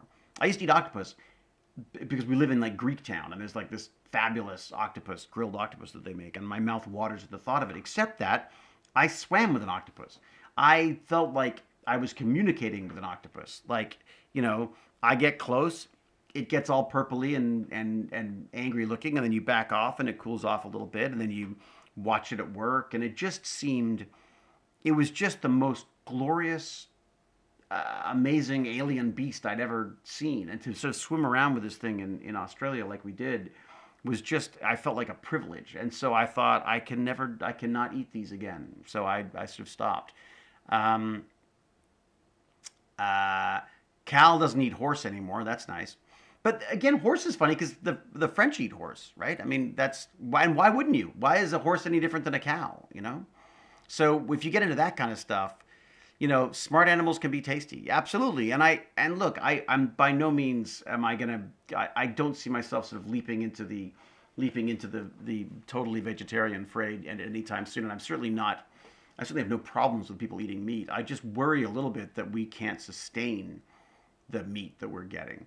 So Jane has started buying very nice, humanely raised and murdered, if that's even possible, meat, and I enjoy it very much. But we have a lot less of it because it's a lot more expensive, and it's it's sort of part of it. I buck at the thought of eating horse. Oh, Mr. Clean Tracy, like Cal should really ban you for that. I'm just saying, just for the groaner that was. Harklight, David, why don't you get Puget Systems to send the PC to Barnacules and ask him to send it to you? Yeah, I mean, look, Harklight. The fact of the matter is, I can get Puget Systems to send me the PC, but I hate that border. Like the Canadian American border, the Canadian any border, duties and taxes of stuff coming into Canada is ridiculous, like freaking criminal. So I try very hard not to buy anything that has to cross the border because anything that's in Canada has been licensed and has like an established system for getting the stuff in. You know how much you're paying. There's no horrible surprises when it gets to the border and you suddenly find yourself with like in some cases, I've had things show up at the border for me that I didn't ask for. Like very, very kind people trying to send me stuff. And there's like a $300 bill for duties on it. And in that case, I actually paid for it. But I then said to people, please don't send me stuff. Don't send me heavy stuff. And if you send me stuff, make sure it's labeled as being under $15 because that's the only thing that they let through without huge amounts of duties and taxes. And and the reality is, I know that no one wants to give me a gift that's going to bankrupt me. So it's best not to get people to send stuff from the States, which is unfortunate because a lot of people here are from the States, and so there's a lot of people who would have some really interesting stuff. Insect protein, yeah, I'm all for that. Isabel Kidd, I love that. I think that's a fantastic idea because the reality is, why wouldn't you eat it? But what I worry is that we're slowly moving down the food chain, right? Send $5,000 printer, put a cost less than $15 sticker on it. Yes, Spinner Breaker. That's exactly what you should do. Cricket Flower, yes. Get Linus Tech Builds to build one for you. He's from Canada. Darken Force. I love Linus Tech Tips. I freaking love that guy. Not just because of his actual tech tips, but because I love the empire that he's built. I am so that. To me, that is the new entertainment mogul. Like, I mean, that I freaking love it. It's same thing with the Corridor Crew, Corridor Digital, what they've built around that. This Hacksmith's done it as well. Colin Furs, who's a big inspiration for Hacksmith. Basically, he's the guy who started all that stuff, Colin Furs. And honestly, the biggest one for me is Leo Laporte, who created Twit TV, This Week in Tech TV. Like, I gotta meet that guy. I have to meet that guy. I was absolutely enthralled with him as he fixed PCs on Tech TV back when it was actually aired, and before it turned into that god awful G4 thing. The problem with the G4, look, again, G4 did some cool stuff. It's just, it was too cool. And I felt like it was trying too hard to be cool. And what was great about Tech TV is that it wasn't cool. It was normal. It talked about geeky stuff when it was geeky, and then and if there was cool stuff, then they would do cool stuff. But it didn't have this horrible kind of slick. Every show about games had to have like some like 18-year-old supermodel as the host and stuff, and it didn't feel honest to me. Although now that said, there was a number of those hosts were admittedly were tech heads to some extent, but it felt like it was too Hollywood for me. It was like it's like all of a sudden you had to look like a rock star to be in tech, if that made sense, to be doing tech TV. So I felt excluded. Like where were the balding nerds that I know and love? So tech TV is still on, but it's web based now. Is it? But is it really tech TV still? I don't know. I mean, I should probably look at that, shouldn't I? I heard an announcement that G4. I heard an announcement that G4 was coming back, which is really, look, it makes sense. I can't believe, I don't know who screwed that up, because the reality is, it's gaming is one of the biggest industries, if not certainly big. It's the biggest entertainment industry, I would say, other than maybe unless you include sports, I guess. But basically, sports and gaming are these like massive industries now. I can't believe that a channel based on gaming failed. It sort of makes sense. Find out how much it will cost and I will pay it. Thank you very much, Harklight. But to me, it's a waste of money. Like I feel like we're handing money to a bureaucracy that doesn't frankly deserve it. I mean, I don't understand the border. Oh, that's me. But I'm not going to answer it because I've already given them money. That's actually Padre from Twit. Yeah, I love Padre Dark Enforcer. Father Ballard. I never get his other name right. I call him Padre too. It's true. Padre was talking for a while there about doing a podcast together, and I was really excited about that. But I guess he's got a lot going on. So, I don't understand why they went under, Lady Kestrel. I agree. I just don't. How do you fail that? Like, how do you screw that up? I don't understand. But I'll tell you, having said that, I would, if I could be on G4, I would be there in a shot. Absolutely freaking love it. I spent my entire first 2 or 3 years, in LA watching that show. That show was on in the background. That channel, Tech TV, was on in the background all the time. All the time. And, I would write scripts to it. I would learn lines to it. I loved it. And then I started, I remember I read like one of those cheesy like books about how to succeed in the industry. And it says you got to write down what you want and your goals and things. And I suddenly found myself writing, that I wanted to be on Tech TV. That my first thought was not, I want to be a great actor. It was, I want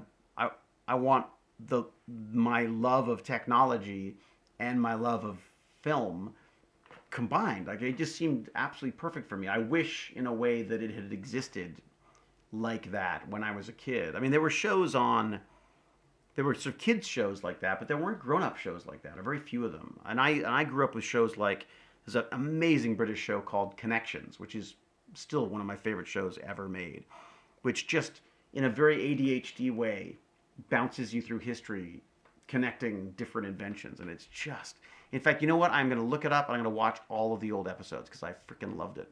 Leah Laporte is on Twit now. I get it through the Plex Server 8 app on my Roku. Yeah, Leah Laporte is on Twit. Leah Laporte is Twit. I mean, he created this amazing channel. He's got his own studio. I would, okay, let me dream for a minute here.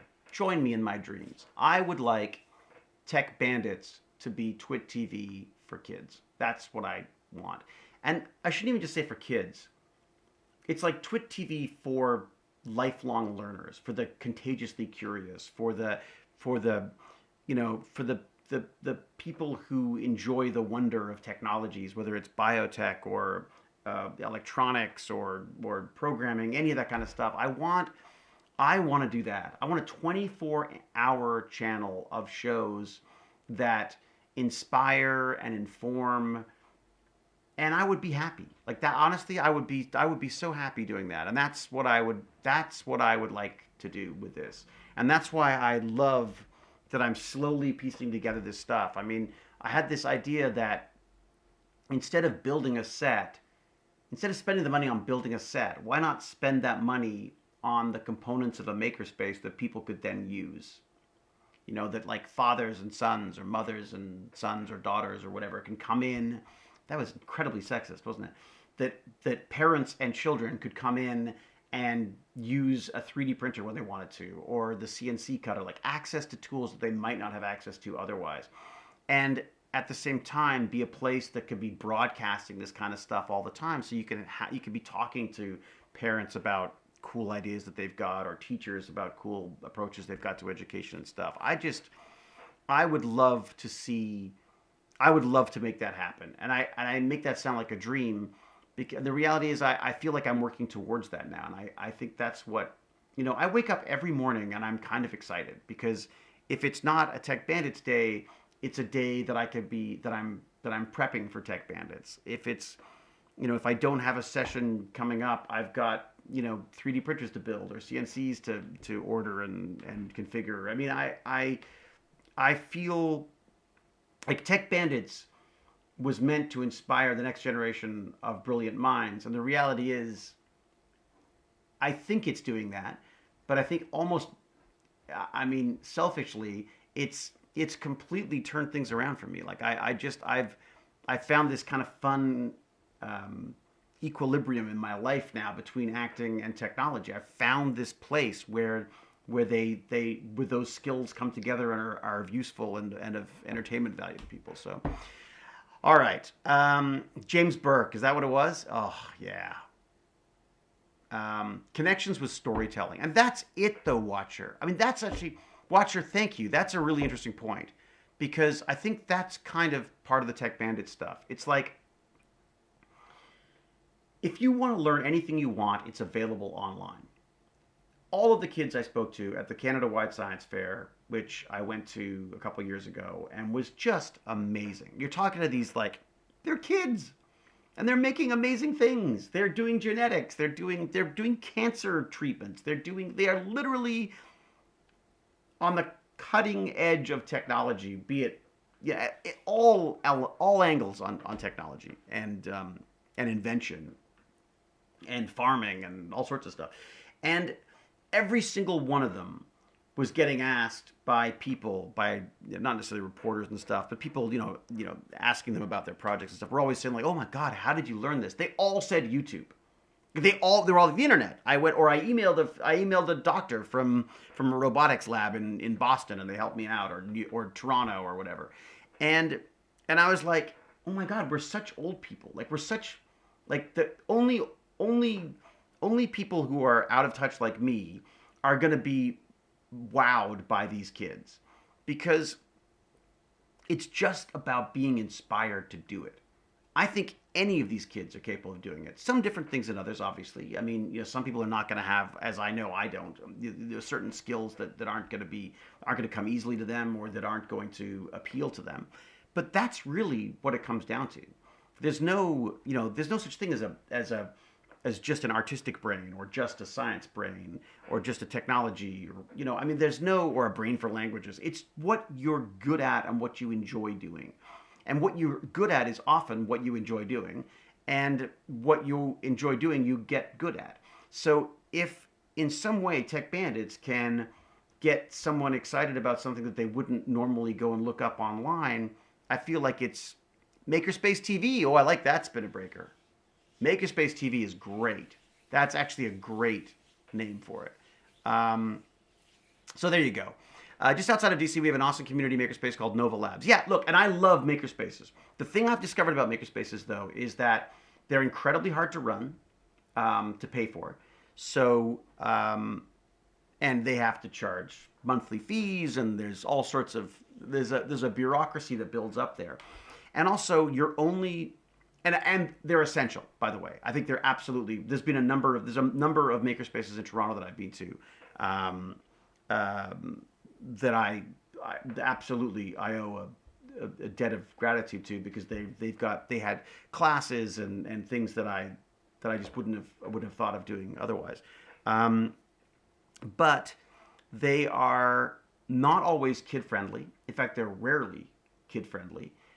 They they generally cater to people like me, sort of more older people with very specific views on things, um, and they're only able to help the people who local to them.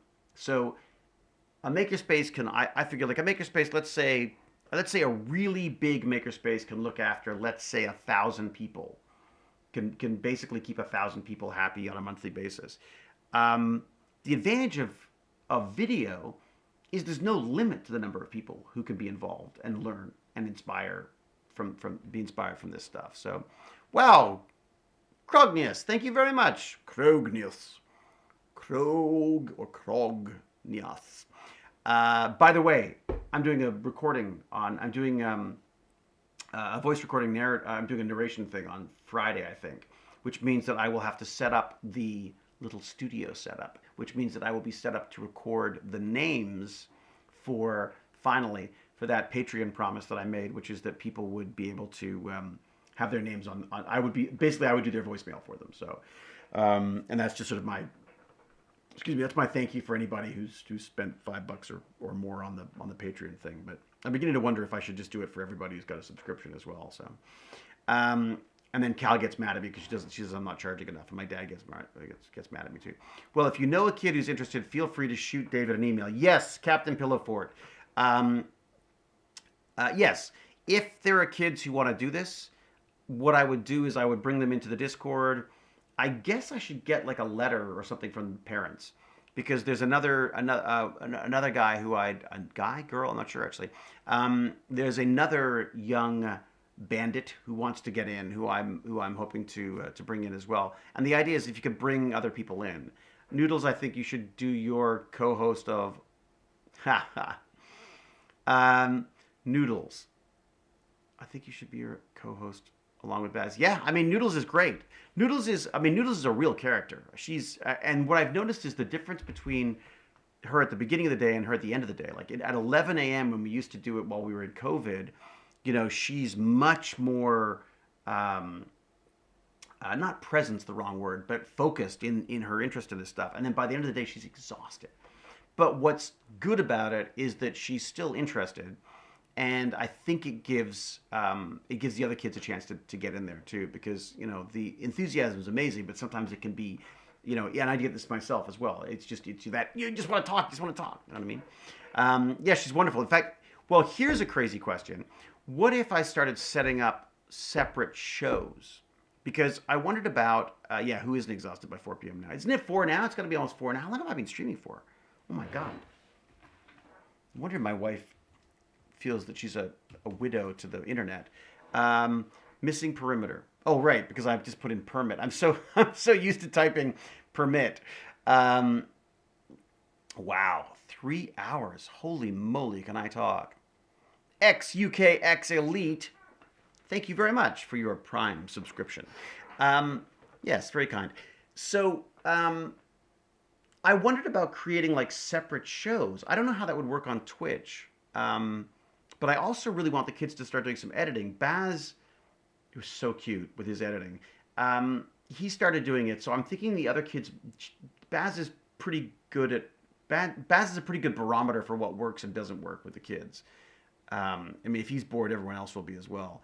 It's 5:30 a.m. here. If that makes you feel better, Spinner Breaker, you are mad. 5:30 a.m. Are you ending your day? Or are you beginning it? Cal is the boss. There you go. What do you use for editing tech banditry? Wolf Pup. Are you the Wolf Pup that's got in touch recently about joining the group? I woke up at 2 a.m. That's normal for me, and I go to bed at 8 p.m. Fair enough. All right, fine. So you're doing like a time shift. You've moved forward a bit. If you start running more tech bandits, this modding gig is going to be a full-time job. Oh, Ruby K, that's what I want. Yes, I am. So there you go. So Wolf Pup sent me a great email which I was just trying to figure out, Wolf Pup, how to get back to you because I feel like I should probably make sure that parents are cool with this. Obviously, I don't see why they wouldn't be, but um, so I was just gonna sort of type up something. I was just gonna put together something in the way of like a consent form or something that just says that your parents are cool with you joining the stream and that the stream is being, obviously being seen by people and all that kind of stuff. So, and it's also one of the reasons why um, I really like the whole idea of like code names, like Wolf Pop and Lord Chunky and Google Noodles. I really like that because there's an anonymity to it, and also there's that sort of hacker chic thing that I like. But yeah, so Wolf Pup, I'm trying to make it happen. Do you need me to send you their email via my email? Oh, if you want to, sure. Or just get them to email and just let me know that they're. No, you know what? Let me send Wolf Pup. I will respond to your email with an attached note that maybe they could sign to just to let me know or whatever. That's all. And look, it's silly, I suppose, but it's probably it's probably just smart. The code names only work so far as you and Baz don't slip up on their real names. Exactly, Ruby K. If you're looking for someone to raid today, Emily of the Sea, the Clatch. Now, wait a sec, Clatch, were you pitching me Emily the other day as well? As a fan of yours currently online, building the Atlantis station in Satisfactory. Holy moly. Ask her to show you what she's built so far. Awesome. Well, parents might be okay with it, but I know my brother had some questions about the idea of a nephew joining and privacy. The paper could at least lay out those basics. Pac-Bum, good point. Out of curiosity, Pac-Bum, what was the concerns about? I mean, obviously, I can think of some, but what about what were they worried about from the nephew's perspective? Like, what stuff were they worried about? Because the reality is, there's always the man's not a monkey, he's a dinosaur. Thank you, Clatch. Not Clatch. Thank you, Cal. I wish I had a kid to send to Tech Bandits. Well, Lady Venom, you get to be a part of it anyways, because, one of the things that I think was sort of eye-opening to me was when we brought the Tech Bandits into the live stream, because they can interact with you on the chat as well. Damn it, Jim, I'm a doctor, not a scientist. IME. Parents want to know what will be shared publicly online, voices, faces, names. So what we've been doing lately, Lilithan, is just having them as voices. So my brother wanted to know if his real name would be used or if he would be visible to the chat. Was there someone responsible with the kids? No, because I'm here. There's no one responsible. It's basically a child leading a child. It's like Lord of the Flies around here. So yes, the thing that I've done with the bandits is I've got them on voice chat in Discord. I do, obviously their voices are heard by the chat, by the stream, but you don't see their faces. Although Google Noodles will sometimes share her screen or her webcam, as will, I guess, Commander Cosmo does sometimes. So it's, we try to avoid real names. Again, I feel like it's kind of, Cal's the adult. Yeah, I suppose you're right. There is an adult in charge. It's Cal. I just watched David put together a 3D printer in this session. Yes, no kidding, Watcher.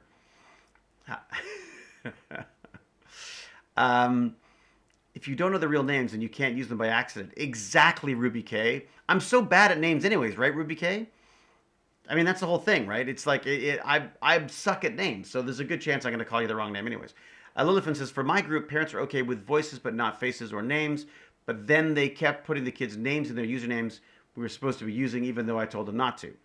Ah, yes. Good point. So, I guess that would be something, but that's their responsibility too, right? That's like, then they've screwed up as opposed to me. Yeah, and we saw Noodles when she came over to work on the PC, but Watcher, I checked with her parents on that to make sure that she was cool. They were cool with that and they were fine, so. Is it worth getting a 3D printer? I've been on the fence for it for about a year. Absolutely. Absolutely. XUXX Elite, you should get a 3D printer. It's freaking amazing. And what also is great about the 3D printer is just the community around it as well. And I mean, I guess I'm biased, but the Prusa, if you don't, I mean, if you want a well-supported, well-documented, and a wonderful community around your printer, then the Prusa is the way to go. But I mean, sure, there are cheaper ones if you're willing to sort of take that risk. But I love the Prusa. Please, please, if you're from the UK, look at the laws for the protection of children online, as this may get David into a little trouble if not followed. They are very precarious laws in the UK. Interesting. There you go. I explained most of this, but it might be the basis for the permission paperwork. It's more like a fact sheet. Yes, indeed, PacMom. 100%. I own 3. Oh my God, Gopher Boy definitely agrees. They own 3 printers. Nice. I'll get you. One day I'll have 3D printers too. One day I'll have 3 3D printers, just because it's fun to say. There you go. BB and Va loves their printer. Is the material for 3D printing expensive? I mean, what does filament cost now? I mean, I'm pretty awful about spending money generally, but and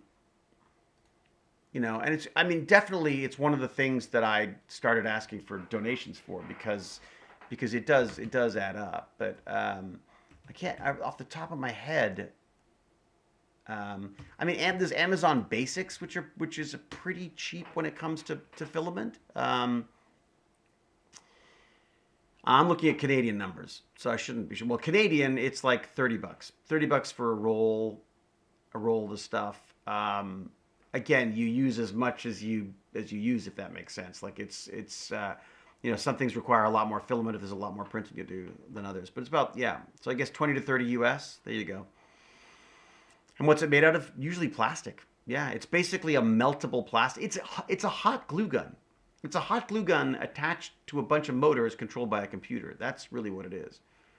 PLA plastic, ABS plastic, the most common. I've got to say, ABS is a pain in the butt. It stinks. I find it very difficult to get it to seat right. I love PLA. Love PLA. Yeah, PLA is nice and easy to print. PETG, I don't know if I've tried PETG yet, but I would. I would trust David and you with my nephew. These are things my brother wanted to know and I could answer, but other parents might want to know too. Yeah, absolutely. That's the whole point, PacMom. It's not, in order to expand beyond my direct connections with people, we need to have paperwork and we probably need insurance and all that kind of stuff. I mean, it's a big jump. I'm doing it very unofficially right now because I feel like, if there's a problem, I just stop doing it, which I hope it doesn't come down to that, or I figure it out as I go along. But yeah, the idea would be to keep the kids with code names, and then have some kind of permission, I guess. How does that work with privacy in the UK, UK and the EU though? Like that's like you need to be able to remove your data whenever you want, which would mean that they would have to be able to pull down the videos whenever they want. I mean, how does that even, I do not know if that even works. Oh, thank you, Randall Jensen. That's very useful. E-forms. I love it. Look at that. This is the best community ever. You can't lose with this bunch, except for that cow. She's a bit weird. Okay, what do we got? I don't want the moderation settings. I want this one. There you go. See if Cal noticed that or not. In the EU, you need to inform someone that they are being recorded by a law, I'm pretty sure. Okay. GDPR compliance shouldn't be an issue as there is no personally identifiable data. Interesting. That's a good point, Jonathan. Okay. So basically, if I don't know their names, there's nothing I can... Wait a sec, what if I just never know their real names and I only know them as code names? You mean there are places where you don't have to tell someone they're being recorded? Crikey. There are weird rules on that, actually, Captain Pillowfort. There's some odd rules about that. Holy moly, it's 25 to 4. Okay, my kid's going to be home soon. I got a couple things to do before he gets back. In a public place, anyone can be recorded with or without permission. Yeah, it varies from state to state. It's true. Yes, you will need to tell people you record them. I recently had a very weird encounter when someone was recording me without telling me. Really? That is kind of weird. It is kind of weird to get recorded without being told. There are a lot of places where I have one-party consent rules. In fact, I think the States has that, isn't it? Where it's just as long as one person consents to being recorded, you can be recorded, right? Press release, even from just one person, can also count. Really? Personal identifying information. Wow. It's like state by state. Yeah, Lilithfin, that's it. Thanks for the great stream, legend. Thank you. It's a full-time job.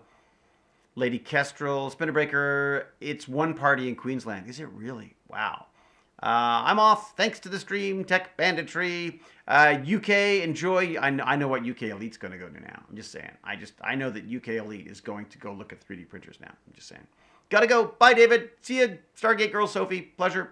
New York State is one party consent law. Oh my God, only a few states has one party. I think it's possible it might be one party up here too, you know?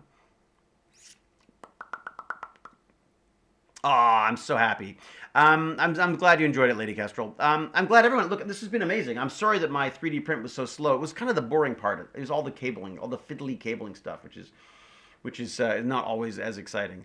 But I will, yeah, I guess the next up, I'll be starting it up and seeing if it works. So I guess I'll be doing that tomorrow sometime. Although maybe I'll cheat and try to do it tonight. So look, huge thank you to DStat for being a sponsorship level Patreon, and for being so generous as to donate that PC build, the funds for the PC build as well, for Google Noodles. And huge thanks to all our Patreons. Huge thanks to subscribers. So appreciate it, because as I say, as we know now, I know it's $30 a thing of filament, so it's good that I'm getting some stuff coming in. And if people have ideas on, if people have ideas on how to turn this into tech TV, that'd be amazing. Always happy to hear ideas. Won't always take your advice, but happy to hear it. And what else? And then thetechbandits.com. If you go check out thetechbandits.com, there's all sorts of show notes and links to the videos and all that kind of jazz, all the archived stuff. And there's also, if you want it, a little PayPal donation thing. If you feel like throwing a few bucks our way, that'd be fantastic. Would appreciate it. Appreciate it muchly during this pandemic fun. Especially for sure. Are you moving to an Octoprint install next? No, I'm going to make sure this one works first. I'm going to get the multiple filaments set up, and then I will look into Octoprint. That is the idea. That is my timeline. I'm going to be doing a Game Bandits tomorrow at 4 p.m. Eastern Daylight Time, or Standard Time, whatever we're on now. Eastern Time, 4 o'clock, Game Bandits. Going to be talking about this new Lego Unity team-up that's happened. Have a look. It's pretty cool. And we'll talk about it tomorrow with my fellow gaming nerds. So I shall prepare my finger over the button of doom, the off button. And I will say, thank you to Nicholas. Thank you to Nicholas for his donation, and thank you, of course, to Jonathan for the CNC. I'm going to keep saying it. I'm going to keep forgetting to say these things. I'm also going to keep forgetting and horribly taking for granted the amazing mods that we have here. Mckay and even Cal sometimes. Cal the Hammer. Thank you very, very much. Yeah. So until we geek again, I'm losing my lunch is wearing off. I gotta go up and have a snack or something. So until we geek again, I shall say cheerio, and as the dog puts it, huzzah!